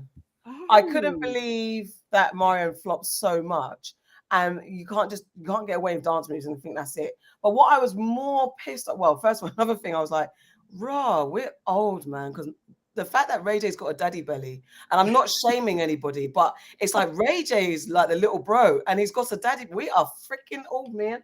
But what pissed? I actually got a little bit like, nah, man, why are our greats letting us down like this? And I lost faith in our, because like greats. Yeah, I don't know if they could be. No, when I say great, obviously they're not the super legend, but they had a moment in R&B history, and they were that's why I said princes. Like they had their time, as in not my prince, but they had their time as a prince. Omarion, B2K, Ray J, Mario. It was popular, yeah. That's what I'm saying. But they had a moment in the R&B canon where they were names. So I could say they're definitely like the little prince, but I didn't think they'd fall off so much. That cookie cutter throwaway culture of us. I'm annoyed because I respect our voices. We have soul, we can sing, and you guys are trash and destroyed the legacy of our little R&B moment. Even if I hated One Wish, you still was an important part of the fabric. And look how rubbish you are. I was very angry with them. Very angry. I want to hear Auntie Sade's point. Go on, lay it out. You're dying to say something. I mean, I've seen clips. I was not impressed, but then I didn't have high expectations anyway. So yeah, I can't believe you didn't. What? So you really didn't think Omarion could sing and dance? No, live. He'd done a whole Millennium tour, singing and dancing in arenas. There's many like artists that can't perform well live. You know what I mean? I wouldn't go to that. And on that tour, I've read the reviews, and it was Bow Wow that was the one that actually held that tour down. He rapped. Oh, serious? And also, you know what was funny? Is it Sammy? I don't know. That was beefing Omarion on stage. Yeah. That was. But that's what it's like. Are we not ashamed? It was a shambles. It's like, why are we doing this? Because they're still beefing all these years later. Who was it? Little Fizz or one of them? Was it Little Fizz or what had to come out and say something about Omarion afterwards? Like B2K are always infighting. Yeah, they are. No, they were in the chat coating him off each time he came on. Were they? Yeah, they were coating him off. Like it was.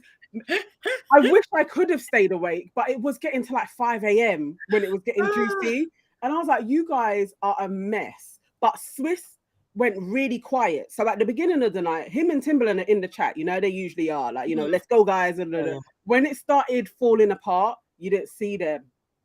I weren't seeing them on my feed. It's like they stopped talking, and I was like, "This is really embarrassing for all of you men. You all look disgraceful. Like literally, if I was Tank, I wouldn't have come out. I would have just been like, this isn't it. Even Tank. Bless him. He tried. Yeah, he did try, but he didn't save it either. That's the thing. How can he come out of your chest and then fail? It's embarrassing. He looks good though. I'm not Maybe surprised it was that the Tank didn't mic. do anything. Again, Tank. No, it's not. You can't blame the mic. It's never just the mic. You've got to have. Maybe it was the sound. What are you doing? There's no disrespect for the craft. You're not back in Motown. They'll train. Beyonce trained. Megan. That's why I was like, you know what? I reprieve. And I didn't. And I saw some performances at BET were really good as well. At least I don't know about the vocals because they could have had the backing track. Wait. When Jodeci or Joda no see, because Devontae wasn't there when they came out. Devontae. Oh, that's when they came out, the comments were like, "I'm having an Omarion moment." What was the perform at BET?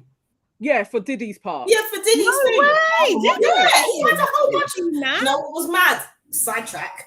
Yeah. He had Jodeci came out and they sang "Come and Talk to Me," and then My favorite. that then went into Mary's "I'm Going Down," and I was like, I know. Wasn't it a bit weird? I thought, like, I thought that was a bit I weird. was like, really? Like, it just. That's what They I know what thought. they're doing. They know what they're doing. I They know. do. They But don't I was do it. like, It's like Diddy is on a viral, like, I'm doing all of it for Yeah. social media. But I was like, really? Are you gonna? I Yeah, want he's all in. He's all in. I want Diddy to do a tour over here, man. Come and do the tour. I'm all right with that. Yeah, I'll I hear wanna this. see the Bad I Boy went too. to a Bad Boy concert in I was pregnant. New York. Actually, it was really good. The one that they did on the 20th anniversary. Yeah. Oh my god! No. I wanted to go to that. Yeah. It was In sick. the Barclays Centre. Yeah. in Brooklyn. Oh man! It was epic, man. I bet it was. And We I'll had just everyone. you get What your year life. was that? Because there was a year they did it. I think there was a It year was- that Diddy came over here It with was it. And I was when pregnant. it would have been Biggie's 2018? 20th Yeah, I was just about to anniversary. say 2017. 2017. 2018. Was it 2017? 2017. Okay, yeah. Why I feel like the year after I went to New York. No, it was so good. Like I would definitely go Yeah. again. Do you know what I mean? So I yeah. would have loved to have gone to that. I love Jodeci so much. I love that. Just no one could chat to them. No At one least could with chat to them. Performance isn't good though. That BET performance isn't good. But watch the segment because Okay. Yeah, the No, whole I segment. have to. But the thing with Jodeci, at least there's a cause for the ruin. These guys, what's their excuse? Unless they've got secrets. drugged. Oh, Yeah, Jodeci's was drugs. Allegedly. Drink and drugs. Can we say that? I don't No, know. it's still out there though. Yeah, it is. It's not even alleged. They committed it. I'm just trying to protect us. No, they've spoken about it. They're just repeating what they said. imagine getting sued by Jodeci. I'll take it. Okay, Dalvin. How would you like me to pay? Whatever you want. That's my tune. Day. Love it. Because nobody sings that tune. That's No, the I know, right? That's It's the the tune. When I get married, I've Yeah. told everybody, I'm telling the aunties here and everyone out there as well. When I get married, that is the tune that my husband needs to sing to me. What's the video of that one? Love it. The video. Would he be singing that at the reception? And no one. Yeah, that's Love You for Life. Will he sing it at the reception or? No, it's not lovely. What? Why? No, you sorry, talking my about bad. me? I thought Nana Yes, was saying. I it's- want to find out where this singing is going to take place. Will it happen at your reception or will he sing in the church? At the service? reception. At the reception. Okay. Yeah, like it's too much when I get down the aisle and you're singing that. Let's not do that. But at the reception, when then I need my husband to understand that is the song you need to sing to. And if you can't sing it, you can mime it. Whatever you need I to was just do. about to say, if he can't sing like Omarion, No, you can mime it. You can have it on in the background, and you don't even need to sing it. You could just that could be our moment, but you just need to. Did you say like I wasn't sure. Maybe she doesn't mind if he can't sing, but he's singing. No, we can't. No, I don't want him to sing, but he can't sing. If he can't sing, you can mime it. No, he's not going to mind me. Well, why don't you do your first dance to it? That's nice. No, but that's me giving him pressure. That's also the song that he wants for my first dance. That's why, like, if he loves the song like I love the song, then boy, that's going to be the first dance, isn't it? But if he doesn't love the song like I love the song, then he has to at least make that song come on during the course of our reception. So that's my tune. And I just look at him and I'm like, I knew I'd married you. You want him to mime it, like. No, like, we're just dancing and it's just like, no, I don't want it to be doing like, Definitely not that. It's not a TikTok. Exactly. I'm not marrying no corny dude. Song. I just want it to, that's just the song. I put it out there. It's a husband, wherever you are. That's your first dance. I freaking love them so much. Like that So was much. my first I cried. proper crush. Like We saw them, yeah. Absolutely. I cried when we saw them. I cried. Oh, like, wow. and before I went to that concert in Wembley, I was like, I don't know why people cry when they go to see a concert. I don't know why. Like, what's wrong with them? Why are they crying? They're so emotional. And like, literally, I was like, I love them so much. Yeah, they're the best. They're the best. They're the wickedest. And then when I saw them years later in Hammersmith, I cried because they were so bad. They're bad. Did we go together? We did. Is that when they dropped? One of them dropped? It wasn't that one, but No, not that one. Yeah. They were so bad. And I don't want to see them on stage now. Yeah. I think they've kind of got. I saw a performance. Well, if they were bad recently. What can we do? They weren't bad, I would go and see but them. they weren't great. Yeah, they weren't bad. Great, but they weren't. Absolutely. You know what it is? It's like they weren't awful. Like, they're still better than Omarion. Yeah. They just Come on, they have to be. They have to be. But if it's not Jodeci, you just want them to be fucking Jodeci. Yeah. And they're not that anymore. What they need to do is possibly not trying to recreate them then. Just, well, who are you now? And let's go there. But that's what makes me laugh. No, you don't want them now. No. No. My point is, what are your limitations? And let's work with that instead of trying to go, and you can't do it. But listen, no, it's not just that. Their whole concert and their staging, it's still circa 93. That's what I'm saying. Oh, I love that. No, it's like, why do I know what you're going to do next? Like, look, thrust. right. Because look, remember, have you not seen the clip of Genuine doing the body? Oh, yeah. Instead of whining, man's just doing that with his chest. He's just doing like a plank of wood. There's no rhythm and water. He used to be watery, now he's stiff. He's actually really funny. Bro, you can't do it, so don't do it. Don't give us memes. Don't do Maybe he thought he could, and then it turned out he couldn't. He just mixed up on stage. Nope. He didn't just move once, he tried a couple of times.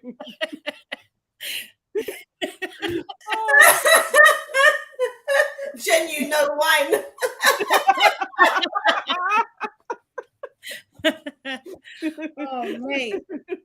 Oh mate, that's so funny. I remember seeing him when they came to Choice FM in Brixton. Him, I swear, Donald Jones or something, I think, as well. And there was one other person, and I think they were outside and they got mobbed. And I remember he looked at me and I touched him. Oh my God. Yeah, that was amazing. I tried to touch him one time. He came to SW1 on a Friday. Oh, wow. Shut down SW1. And he like walked past us, and like, you know, when you just have your arm out, but it's like he went he just missed me. But I just like Genuine. Genuine. Yeah, you've said that before. Yeah, you love light skin motherfuckers, isn't it? Like, yeah. Greasy hair, light skin. Oh my God. He wasn't ugly, but I didn't fancy him. I didn't fancy him in the slightest. You see them Rico Suave type dudes? I'm just not. You're too slick. Why? Slimy. Like, I don't like them. I would go because I think New Edition, as they transition to older men, they handle themselves, I think, in the age that they are, and they perform accordingly. From what I've seen so far. I was never into New Edition, so I don't really. Amazing. I was into a few of their songs, and then Bobby. It was Bobby all day long. Bobby. Ralph Tresvant for a little piece, but yeah, those two. And then it was. I hated Johnny Gill. His mouth used to annoy me. So who was the one that had?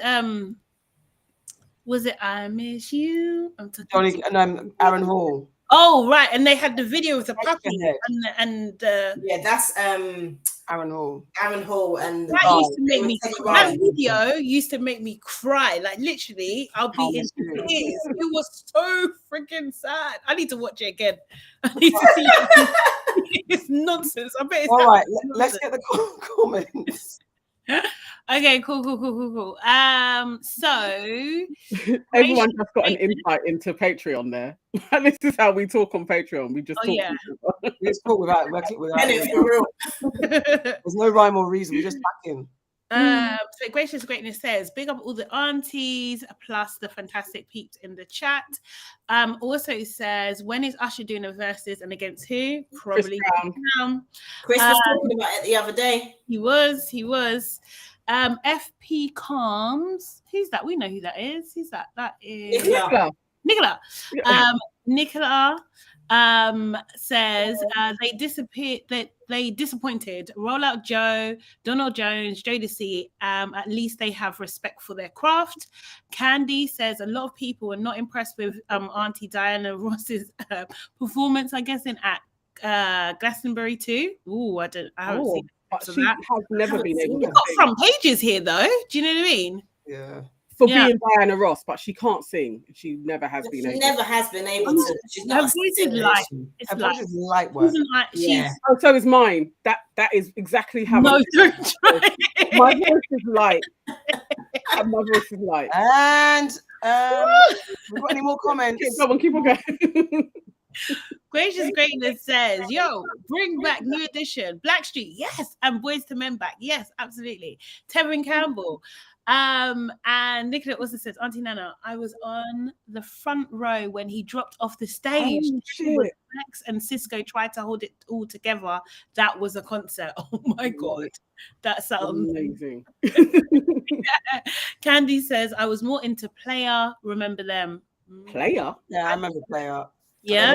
A few hits. Not What really. one? Sing one. I can't remember. They were just there in the background, one of the background groups.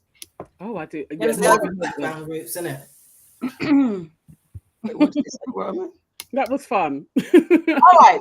This episode has been brought to you by HelloFresh. Do you feel like you're stuck in a dinner rut? With HelloFresh, you get fresh press. Yes, you do. You get fresh, pre-measured ingredients with mouth-watering seasonal recipes delivered right to your door. Skip all those trips to the grocery store and count on HelloFresh to make home cooking easy, fun, and affordable. You can now enjoy cooking and get dinner on the table in 30 minutes or less. With over 25 recipes to choose from each week, there is something for everyone to enjoy. All recipes are designed and tested by professional chefs and nutritional experts to ensure deliciousness and simplicity. That's the key. How are you guys getting on, Auntie Nana? How are you getting on with your HelloFresh journey? I'm still waiting for my box to come, so it should be this week. I've ordered some stuff, and yeah, it should have been more healthier, but we'll make do with what we have. So yeah, I will take pictures and I'll put it in our stories when it comes. All right, then go to the link in our show notes to get 50% off your first box and then 35% off your next 3 boxes. That's the link in our show notes for 50% off your first box and then 35% off your next 3 boxes. HelloFresh, the #1 meal kit. Now it's time for Aunties Get in Your Business. This is where we get in your business by solving your problems the auntie way. We got a couple of, I don't know, guys, leave your comments. Let us know. Let us help you. Let's help you get through life. But there's a few things we saw on the Instagram. There was this one that said, my 2 kids' dad lived 1 mile down the road. Okay. My kid's dad, and she put in brackets 2, lives 1 mile down the road. He pays $4.50 each month, sees them once a week if he can be bothered. When I ask for extra money for clothing, says he can't afford it, but swans off on holiday and has a next child on the way. I've stopped all visits, not communication, until more substantial visitations are put in place. He hasn't bought kids beds. Just the tip of the iceberg. Am I wrong? Discuss. Ooh. He pays $4.50. He's not consistent with weekly visits, I'm getting, but he's on a weekly visit rotation. And he has another child on the way, but he doesn't have visitation to his kids. Oh, I don't like this one. Yeah, this one's tricky. It's got levels because she says that she stopped visitation until But this is the key. She said she stopped visitation until what is it? More He's more substantial consistent. Until he buys more beds or something. No, I don't think that's what she said. I read it like consistent visit, substantial. Basically, he fixes up. She stopped visitation until he fixes up. Basically, so it's not like because when I first heard it, I thought, what, you're withholding visitation because he hasn't bought beds. But it doesn't sound like that. It sounds like he's inconsistent. So that's why until he's more consistent and something's put in place, to me, I was thinking legally, she stopped visits, but not contact. So he's still in contact. She's just stopping the visits. It's a bit, I don't know, $450 a month, and he doesn't buy clothes. I think both parents have the responsibility to buy clothes. So $450 a month is not your get out of jail free card. Kids cost more than fucking $450 a month. So I feel like if your kids need clothes and they need shoes, sometimes you need to you need to do a bit extra. Buying kids beds, again, maybe you can go halves on that. I'm not expecting him to do everything. I'm expecting him to do a 50-50 scenario financially. Him having another kid on the way, I feel business that, as long as you pay for mine. You know what I mean? Like, what else did she say? That's why I'm not sure about this, because she mentioned that he had a kid on the way and he went on holiday. On holiday, if you're going on holiday and your children ain't got trainers or their trainers are flapping and you're going on holiday, you need to get your priorities straight, don't you? I think the priority was the bed, isn't it? He's gone on holiday, he has a child coming, he hasn't bought their bed. Yeah, then you need to get your priorities straight. Oh, I don't like know. there's certain things that I had to not do certain things to fucking buy back my kid's bed. Yeah. There's things I wasn't able to do. So I'd love to go on holiday. I'd love for all my pounds to be mine. That's not life. So, Auntie Sade, Auntie Nana. Nana, you're conflicted. Auntie Sade, I know you're not. Really simple. No, you're not wrong, babe. You're not wrong. You need do more. Inject it. I'm saying that. You've been waiting to say that. Flipping inject it. No, honestly, I actually don't like to judge these situations. Do you know what I mean? Because I think we now force ourselves to kind of try and give the man the benefit of the doubt, but some man, they can't hear, so they have to feel. So you might have to like kickstart it. Do you know what I mean? And say, well, you know. So, and they don't like it, do you know what I mean? They'll start complaining and stuff, but then maybe they might do visitation if they care. Do you know what I mean? Like, you know, or if they're, because I think she's mentioned these things because they're important. Do you know what I mean? Like, if you're going on holiday with your own, you spend your money to go on holiday, but your children need beds. Like, your children need bed, like basic. This is basic need, bed to sleep on. You're mad. I'm teething your passport. You're not going anywhere. You're not going fucking anywhere. No one's going anywhere. Seriously. Yeah, I'm doing more than teething your passport. You know what I mean? Like, seriously. No, that's you're not paid to see the child. Seriously. I mean, you know what? You can do much worse. You can actually do much worse. So, Auntie Nana, come on. What's the problem? My major thing is, you can't see the kids, but you can speak to them. I'm really thinking of the children here, and maybe I need more details on the inconsistency on the weekly. Children are sleeping on the floor, Nana. She just said they need new beds. I love that.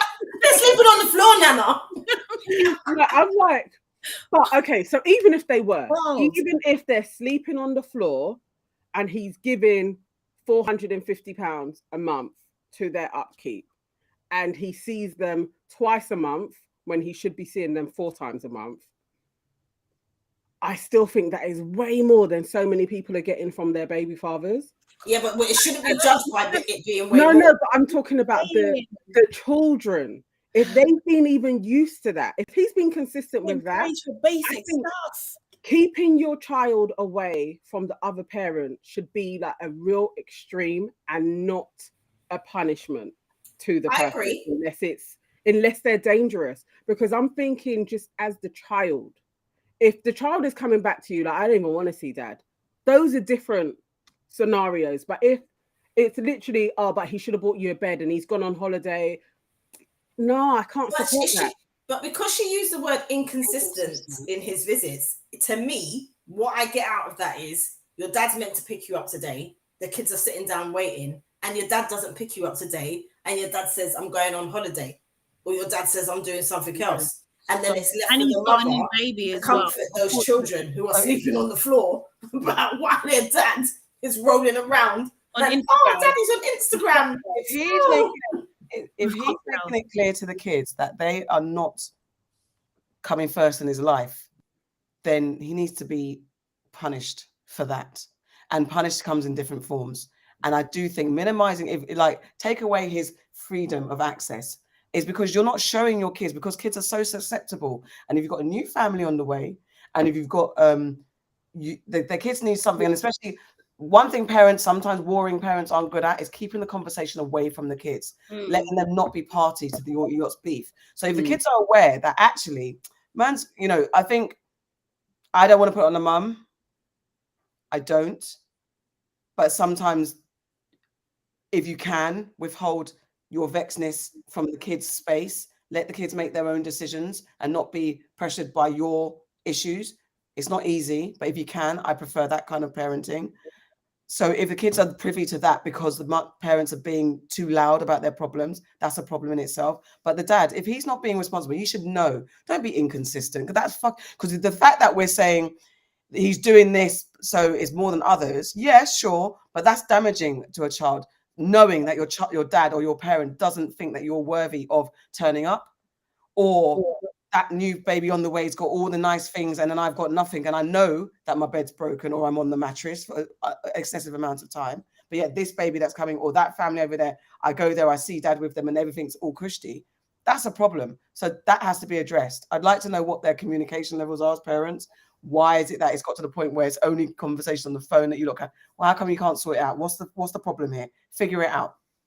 I think it's a bit weird having, like, you can phone them but you can't see them, because it's like it's much of a muchness. Either withdraw it full stop and say fix up, or I don't know about phone. I don't know what phone. Get persecuted though. That's the thing. If you do that, I think it's just giving him a little bit of a license in it. Do you know the what I thing mean? is, though, I do know women who have had baby fathers who have been inconsistent in visitation. You know, 1 week they'll come, 1 week they won't. They'll make promises, and they've got to be there to pick up the pieces with the child and to explain the situation with the child. And when they've gone to the baby fathers and they've said, look, you can't do this, they've kicked off and started saying that the mum's this and the mum's that and the mum's selfish and all these things. Then when those women have said, you know what, fuck you then, yeah, you can't see your you, the men have fixed up. Yep. And I know a few men in those situations who have fixed up and fixed up permanently, because they've got to understand that what you're doing is affecting the child. And all the mum's doing, after having to pick up the pieces every single time that there's disappointment, she's protecting the child. I think we spoke about this on Patreon. Yeah. It's protecting the child, isn't it? So whilst in an ideal world, you're going to do everything to co-parent nicely, but sometimes I can't lie, I kind of get where some mothers are like, no man, fuck that, I can't keep seeing my kid go through this shit. Yeah, it's I definitely get that. I definitely. All right. What was the question that was even asked? Was it am I out of order? What she wants. Okay. My friend, when she was when she had her child, she was 17, and you know, she was at home and stuff and everything like that, and her boyfriend, like she wanted so I think she had to leave school when she had to do her GCSEs or something again, anyway, and so she was trying to go to college and stuff, and her boyfriend was just, all he had to do was like maybe like Wednesdays and Fridays between a certain time, he just needed to be there for 4 hours. That's all he had to do. He lived literally down the road, and he just wouldn't do it. Like, and he would just come, he would just not turn up, or not to say that he was going to be late, and she was just missing lesson after lesson. And it was just like, you don't give a shit. So, you know, I think that maybe I've got a personal thing about it, because I had to step in, do you know what I mean, and be there and look after and stuff, do you know what I mean, so she could go to her lessons, man. Seriously, like, it's real. Like, do you know what I mean? This happens all the time. Because to me, like, going to see your kid when you're supposed to is basic. That is basic. Like, absolutely basic. That's like going to see a friend when you say that you're supposed to, do you know what I mean? And if you're not going to go, you might let them know that you're not going to go. But it's your child, innit? You should actually want to spend time with Yes, Exactly. that's like we all said. Like, I don't get these people who are out there and you've got children and you don't know what your kid's doing. Like, how do you not know what your fucking kid's doing? But you can't ring your child or you can't go see your child, but you're on the road still. Exactly. Or you see your friend. You're seeing your friends. All right, next one. By the way, guys, we've got a very, very, very good episode on fathers, and it stemmed from our conversation with Uncle Femi last week about Father's Day.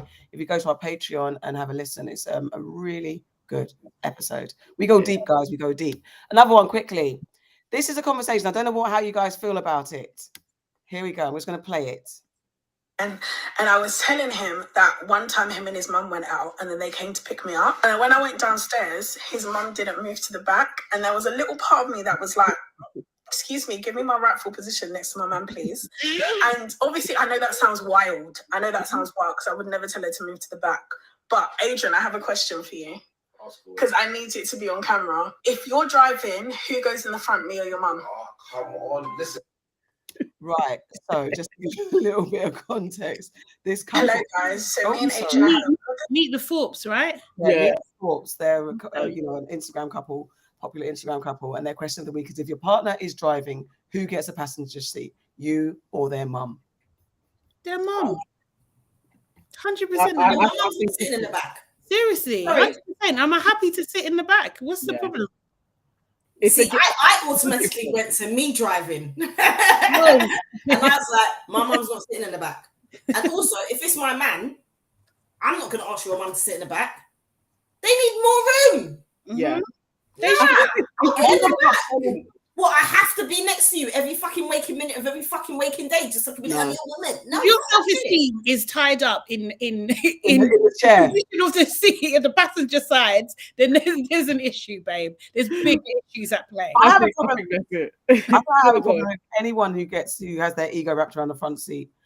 And if you're tall, and I mean, as a short person, I'm always relegated to the back, but I actually don't care. But there's some people actually find pride and ego in sitting in the front. I think I've had an argument with one person in particular because literally they wanted to sit in the front because of ego. It wasn't because of nothing. Ego. I hate that seat. I actually can't stand it. It's actually, I don't know what it is. It's just like, who are you compared to me or compared to anyone? Like, this front seat is yours. It's dynamics. Like, if you're on a journey and you're in the front seat first, I think you can keep that seat for the whole journey there and back, right? No. It depends on their knees. It depends on their capacity. Yeah. To be able to sit in the back. But more often than not, I come out and go to the back. I don't actually mind. Like, I don't mind either. My mom is like, you go and sit there. Nicola just put, or a 3-door car. I feel like as the elder, to me, as the elder, they go and sit there. Unless they say, I want to sit at the back. And I've probably had that with my mum and my mother-in-law from time to time of just being like, no, I'll sit in the back. But I automatically come out of the seat to be like, you sit there. Yeah, definitely. Yeah, I automatically ask my mum to sit in the front, but like 9 times that's it. Well, it depends what car we're in. If it's my car, which is a 3-door car, then I'm like, Mum, get in the front. If like we're driving if I'm driving like a rental or something like that, and it's got 4 doors, my mum actually prefers to sit in the back. Yeah, in those cars because there's more space for her. But yes, that's exactly it. They should have the choice. I wouldn't feel a way about it. I would think more than mother-in-law. To me, that's a bit weird to feel away. But let's say there's somebody else in the car, like my husband's picked up one of my friends or something, and they were sitting in the front. Then I would get up and move. I would look like. Yeah, your friend can't. That's different. That's so different. That's talking about the friend. I was actually talking about the friend dynamic. But then I'm thinking, am I being hypocritical? Because that's my position. I think, well, there's no in the world that your man is picked up your friend somewhere, and your friend, and then they come to get you. Why? That's violence. That's like a violent. If you're gonna sit like we're staring at each other like the Diddy stare. It could turn into that because I'm gonna stand by that door, innit? Like, So How are you staying there as my friend? What are you trying to tell me? Yeah. why Yeah. is the only time I'll be like, someone's got to move? Well, Nana, you're gonna open the door and just be like hovering over them. Yeah, When you're ready. No, but the friend should even be out by the time. Yeah, why waiting? I agree. I've just got images of Nana like pulled hovering up. over them. But that's You're what I'm ready. saying about. But that's what I'm saying about the journey. Like if you're with friends, like remove the man, because that's violence. You know, that's offensive. That is actually offensive. But if it's just friends, like if you, yeah. Do you know what's dread though? Like, see, like there's times when my little brother, yeah, he'll drive me somewhere, and like say it'll be my two little brothers. So one of them that drives, and then the other one, and they've come like from like say my mum's house, yeah, and I will make my brother get in the back. Yeah, I mean, there's sister privilege. I'm like, bruv, Then I'll do get in that. the back. Sibling privileges. I mean, it's going to be a battle. And he's like 6 foot something. I'm like, get in the back. No, if I had a younger sibling, they're going into the back. But Yeah, if get in the back. I'm the youngest, I go to the back. That's just You violence. don't know your role. Like. Yeah. But when it comes to friends, you got to even it out. You can't be doing like, oh well, I'm sitting here because unless you've been part of the journey from a certain place, I think you can keep your seat. No, I feel you got to get up. It depends Well, who's driving. It depends my relationship with the person that's driving. Ooh. Serious. Oh, so if the driver is Ooh. your friend and that's his girlfriend, like you've No, known no, them no, for no, years. Not like that. Like Friends. yeah, just friends. All friends. Oh, okay. So what? So basically, your friend happened to pick me up. You want to do this? No, I'm just saying. This is what it happened to pick me up. Yeah. I've got to gap and get out. And You should offer. Yeah. I would offer. That's courtesy. To be honest, it's I true. would be like, oh, do you want to sit? To be honest, the nature of the friends, because I'd be like, it'd be weird because you lot are closer, so my conversations might be stilted. So for that, yeah. All right, okay. So my scenario then. The guy who's the driver is your friend, and you've known this guy, the driver, longer than he has been with this girl. No, in the car. You They have were- to move. What, his girlfriend? Yeah, once it's a Yeah, girl, Moving. No. That would be weird. That's weird. And then that's going That's to taking put her some nice there, energy what- between you, her, and him. Nah, I'm getting it. I'm That's getting why the I'm back like, fast. I knew there was something going on between you two. I knew it. I'm getting in the back real Straight fast. up. And fast. I'm like, before she even gets to the door, I'm holding the door for her. Yeah, Like, get in the car. I don't want your man. Hey, big hug. Hi. Don't mind me, I'm just going to get in the back. Yeah, exactly. You got- Don't you think, like, as women, sometimes we do so much work just to show people, like, I'm not You interested don't want in your man. Yes. Honestly, You So go much above and beyond. bro, when you're the single chick, you have So to much do work. for no reason all the time. One day. All the time. We could talk And about then like you end up saying to the brain, it's not even me that she's fucking worried about. exactly. It's usually the Exactly. truth. And that's the truth, Ruth. It's the triple truth. She only knew. It's not me that she has to worry about. I've got her fucking Exactly. back. And she's there vexed because I'm in the car. Fucking go for your phone, mate. Okay, that was fun. Moving on. There is one more, but it's a bit more actually serious. Forget it. Let's move on to what's made you sad, mad, and glad. Auntie Farah, take it away. Take it away, my friend. I am sad about the Roe versus Wade ruling. I am mad about the Roe versus Wade ruling. And I'm glad that Chris Brown's got a new album out because that shit is fucking fire. Like, I listened to that album and it's like, it's got some tunes on there. Like, he takes it back. Like, don't get me wrong, it's got the usual one or two Chris Brown commercial kind of type shit tunes, but he's gone back to basics with a lot of it. It's got a lot of great R&B jams on there, a lot of club bangers. It's a really good album, and I was just very glad that it came out. And I listened to it, and it sent me down a rabbit hole, watching a few things with Breezy, and it was just like, oh, can't you do a concert now? He will. He's going to be here for one of the festivals. Was it Oh, Wireless? but that's Wireless, but there's like teeny boppers. I can't go to that. Yeah, I want to go VIP. AK, can you sort that out? I'd only go VIP. I can't get VIP to Wireless anymore. Those days have gone for me. AK can get VIP everywhere. Can you sort it out for us, please? I wish I was that powerful. Can you use your press pass so I can interview Chris? Oh, and I looked at his hands and he doesn't have a weed finger. Oh, really? He doesn't. I'm uber surprised. Auntie Nana, what's made you sad, mad, and glad? I'm sad at the state of humanity. humans are fucked up. And that sad is coupled with a happiness, because I saw a picture of what looked like what was being described as a portal from the Galactic Federation that was in Thailand and was seen in Mexico, and people took pictures of it. So apparently the aliens are almost here. They're doing their rounds and they've been seen. Like, it was a rainbow, it was a different type of shape in the sky, but it was rainbow colored, and people are saying this is the portal and we're going to see it more. So that juxtaposed my sadness for the state of humanity, because I think that we're going to be saved soon. I'm super mad at Joe Biden, because he's just such a failure. And I knew he was going to be a failure, but he's even more of a monumental failure than I thought he was going to be. So he just makes me mad each time I see his dithering face. And I'm super glad that on Friday I went to a show at the Barbican that We Are Parable and Jessica Huey put on. And it was called A Night of Purpose. And it was an absolutely brilliant show. There was brilliant films that were shown, and there was a panel discussion.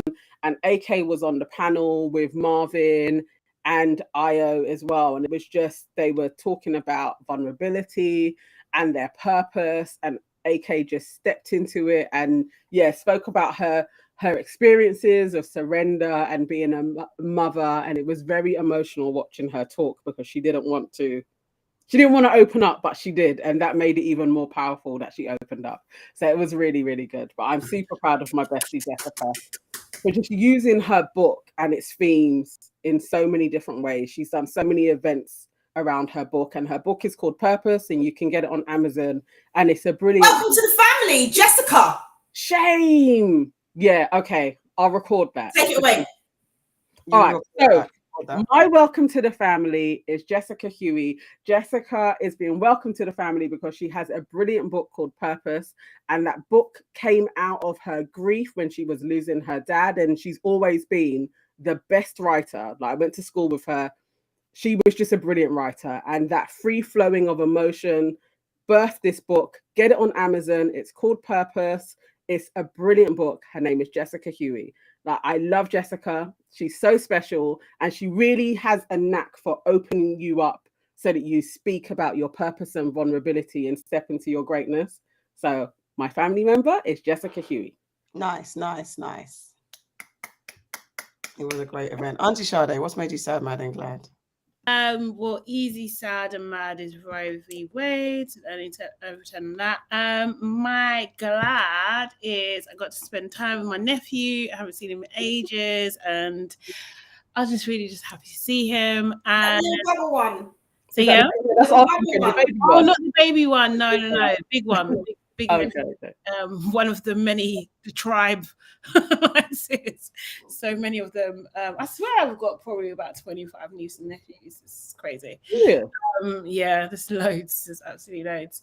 And then I've just been out this weekend as well. I went to Jules's party, where it was like, what was it? Ghana DJ's theme, the last residency at Jazz Cafe. It was freaking amazing. Had a great time. Then I went to see Kabza. I'm a piano artist on Saturday, and I literally was up till 10 a.m. the next morning. I don't know who I think I am, to be honest. I had a great time, like, seriously. So yeah, I had just a great weekend, and it was a nice end to my break as well. Anyway, so yeah.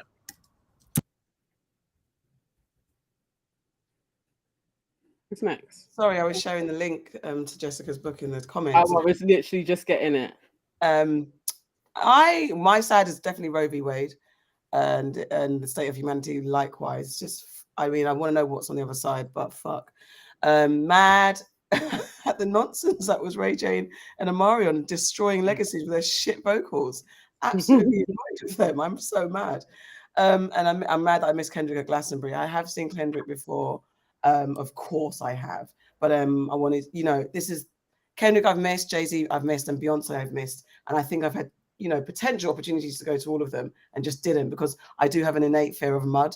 And Glastonbury scares me because of the amount of mud and being uncomfortable. but I really want to go to Glastonbury. But I feel like every time I say I want to go, I'm going to miss the big headliner. It's going to be some like Rolling Stones or something. I don't care about them. I want to see somebody blackety black and amazing at Glastonbury. So I keep getting pissed. Sorry, did you say that you could get you have access to tickets to Glastonbury? You didn't take them? No. I did not say that. All right. In that way, I didn't mean that. I didn't mean I had free tickets and let them go. I have never had that opportunity yet. Thank you. Careful. Calm down. I haven't done that. Am I glad? It's just for Thames and Fireboy at the BET Awards. Thames won 2 awards for the collaboration with WizKid for Essence, and she won Best International Act. And Fireboy performed, because usually the reggae acts and the African acts tend to be relegated to either off stage, behind the scenes, mentioned in a footnote. But now, with the advancement of the music getting more popular into popular culture, we're getting access to the main stage. It's a little bit annoying when you think about it, but at least it's happening, and it's just great. Fireboy was the first African artist, I think, to perform on the main stage at the BET Awards ever. And also really enjoyed the performances at Glastonbury. What I watched, I wasn't there. Burna Boy, obviously, I loved his performance at Glastonbury. And I think I'm actually turning into an absolute fangirl of Burna Boy. It's a bit scary. And Megan Thee Stallion was amazing, and Coffee. And I didn't know randomly TLC were at Glastonbury as well. Yeah. I wish I'd gone this year. I'm saying, honestly, like, I'm a little bit mad, but I'm glad that the performances, and there's been some great performances for Black music, those who respect their craft and practice and know what it is about voice control and delivery. Wow. Listen, they actually saved my vexness, because I was so disappointed and angry with these guys messing shit up. Anyway, that's it. Have we got our Spotify playlist? Auntie Nana, do you want to take it away? Introduce it or talk about it? Okay, so Spotify playlist this week, we have a free song selection, and the theme is fuck the world. Okay, rebellion or Black empowerment. Auntie AK, what's your free song selection? Method Man featuring Biggie, The What? Because the chorus is fuck the world, don't ask me for shit. So it's just fuck the world. So I thought it was very poignant. I love that tune. Night of the Living Bassheads by Public Enemy. Public Enemy's favorite group, obviously one of my favorite groups in the whole wide world. They have an album called It Takes a Nation of Millions to Hold Us Back. And they have another album called Fear of a Black Planet. Fear of a Black Planet is so poignant. You should listen to it just because there's a Fear of a Black Planet. This is why Roe V Wade. That's in my opinion. Every year, Fear of the Black Planet needs to be played, because every year, honestly, what's happening. And it's like, it's not even like they're talking about things like that, but it's just Public Enemy. They're just on point. Night of the Living Bassheads is about it was at the drug epidemic, but it's just so politically correct. Anyway, Public Enemy, Night of Living Bassheads, and obviously Kendrick Lamar. He's reassuring us that we're going to be all right. We're going to be all right. Auntie Sade? Yeah, so mine, obviously, some Beyonce, Freedom. I love that song. I always remember the performance that she done with Kendrick on that kind of thing. It was pretty amazing and stuff. And yes, I would like to be free at some point. And then I just thought, like, I was feeling like really disheartened and stuff. And then I just thought, no, actually, I'm actually a thug at heart. So if it ever came to it, I probably would, do you know what I mean? Like, defend the nation and stuff. So Thuggish Ruggish Bones used to be my anthem. Tune. Yeah. Thuggish Ruggish Bones. That's a tune. I could have been the singer on that. What? I could have been the singer. Not be Shatasha. Lazy, lazy. She's in the house. And fresh and Tasha in the house. Oh, thanks for that. That was terrible, but thanks. And then that's like, and then White Man's World, because that's literally what we live in, and that's by Machiavelli, obviously, also known as Tupac. So yeah, if you haven't heard that song, listen to that song, because it's just so on point, like the lyrics, everything. Like there's even, oh my god, I was even looking at the lyrics again today. Oh, do I have them to hand? Let me see. Oh no, No, I don't. So annoying. But yeah, but there was just a line in it about like the, you know, that women, especially black women, are under attack. And I was just like, no fucking shit. Like we literally are. Serious. But still though, because obviously it's a very old song. I think it was made in 1995. Yeah. Which also made me laugh because that's what I was listening to when I was a teenager, a young teenager. So Right. yeah. Auntie Farah, we have 3. Have you gone yet? No, shall I go? Go next, yeah. Okay, all right. So yeah, I wasn't thinking about rebellion at this point. So I went with Black Empowerment. So my first one is Water Nugget Enemy by Fela Kuti, because I just love that tune, and when you listen to the words and the rhythm and everything, it just puts you in that kind of like fighting spirit. And then for empowerment, I went with Black Boys by Bashi, because I absolutely love that song, and we still play it to the boys, but it's something that I put on all the time when the boys are around, just so that they feel like, you know, they're special, they're black boys, and they're going to turn out to be black kings. So I just love the lyrics that Bashi came with. And then for myself, I love Ennie's tune, Pen Black Girls, because it takes me back to being a teenager and literally so we had a crew that was called The Lick, and I was Dark and Lovely after the Relaxer brand. But seeing that brand and being like Dark and Lovely, I literally embodied it. It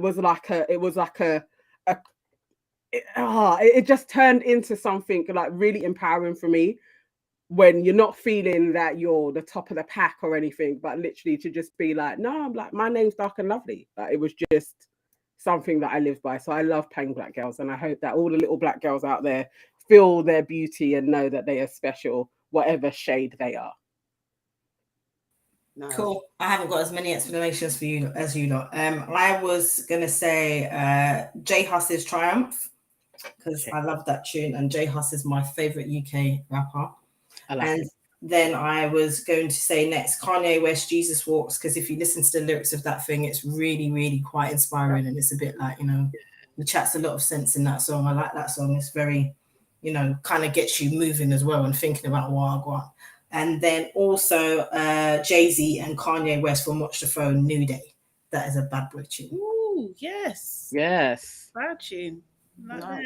Wow, that's a selection. We got our Patreon. Where can we listen to it? Where can they find it, Auntie Nana? You could, I'm going to put the link in as well, but you can just go onto Spotify, type in your Aunties Could Never playlist, and we will come up, or go to our Facebook page. Again, there's a link on there as well to our playlist. I was listening to it today. So far, we're on like 2 hours, and all of the tunes are wicked. And it's not things, because it's each of us putting it in there. It's like you get a sense of each auntie's flavor as well. I love it. I was listening, and they're not things that I would listen to usually, but I like it. Like, it's like I'm in a vibe, like just going from hip hop to then hearing soca to then like the chilled vibes. It's a brilliant playlist. I love it. So yes, you can find it in those places. All right, it's you again, girl. What's your unpopular opinion, or don't piss me off for what's on your hit list? I'm terrible with this. I don't know why I never have one. Okay, so the only thing that came into my head that I'm super pissed off with constantly at this moment in time is my own annoyance at myself for stepping into the red pill world on YouTube and constantly getting bombarded with their videos. And each time I click on one of them, I am more disheartened by black men cussing black women, and it pisses me off so royally that you can have so many black men out there on the internet talking about black women like they're trash. I find it so disgusting, and just the lack of respect that I have. I want more black men to call it out, because it's dangerous. It's really like inciting a violence against black women, but there's way too many people on YouTube that are comfortable with talking about black women like they're trash, like we're fat, we're gold diggers, And in the red pill community, it's absolutely disgusting. And it's just like, yeah, it pisses me off. That has been the thing that I've been raging against, is the manosphere that is there and it's growing and is inhabited by so many black men. I want you guys to do better. That's a word and a half. And we got last comments, please, before we go.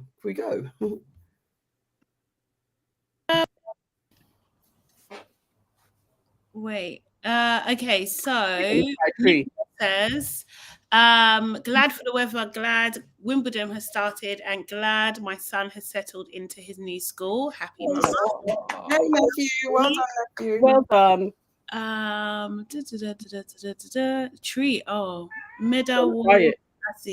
Yeah, Madawasi. Say it again. Madawasi. Madawasi. That was quite good, yeah. Okay, thanks. What am I saying? Saying thank you. She's saying thank you, Auntie. Oh, okay. Remember, gracious greatness was a man. Oh God! Why do we think? Yeah. No, not we. You two. So, I thought it was about all this. Yeah, from the beginning. Serious? Yeah. I think it's the gracious. Yes, gracious. Interesting that. Right. She's a woman as well. But like, I thought because Gracious K is a guy, so I thought. I don't know why. Sorry, Gracious dude. But yeah, and I don't understand the last one. Are you singing? That's the way. I like it. Okay. Thank you for allowing us to sing. Shall we go again? No. Stop encouraging them, Gracious. All right, guys. Thank you for watching and listening. This has been your Aunties Could Never. Please don't forget to follow us on all the social media platforms. Watch us back on YouTube. Listen to our episodes on most popular listening platforms. And as I said, and as we always say, don't forget to leave your comments, share, like, subscribe, big us up. And also don't forget to join our Patreon. You get more aunties, more raw, uncut stories. We go in deep. Like I said, we got a real special episode about fathers and Father's Day and what that means to some of us, to all of us. And that's on our page. That's a very special Patreon episode that we recorded last week. So check us out there. And then that's it. Join us next week where we'll be back. And the mailing list, please. And please sign up to our mailing list. Auntie Sade, do you want to take that away? I'm not prepared. Okay, I'm not prepared either. It was just a prompt, but we have a mailing list, guys, and we would like you to join our mailing list so we can send you lovely newsletters, and you're going to love them. They're going to be full of like joyous information and be really nourishing for you. I don't know what I'm describing it like food. Like all of the links that you guys keep on asking us for throughout the show will be on the mailing list. Yes. So. And you'll also have a heads up as to what we're going to be discussing on the shows coming up, and where to join us, where to listen, and all those great things. All righty. Thank you, guys. Please do sign up to the mailing list via our website. Yes, it's on our link tree on IG as well. Like there's a link, then you can just subscribe to our mailing list.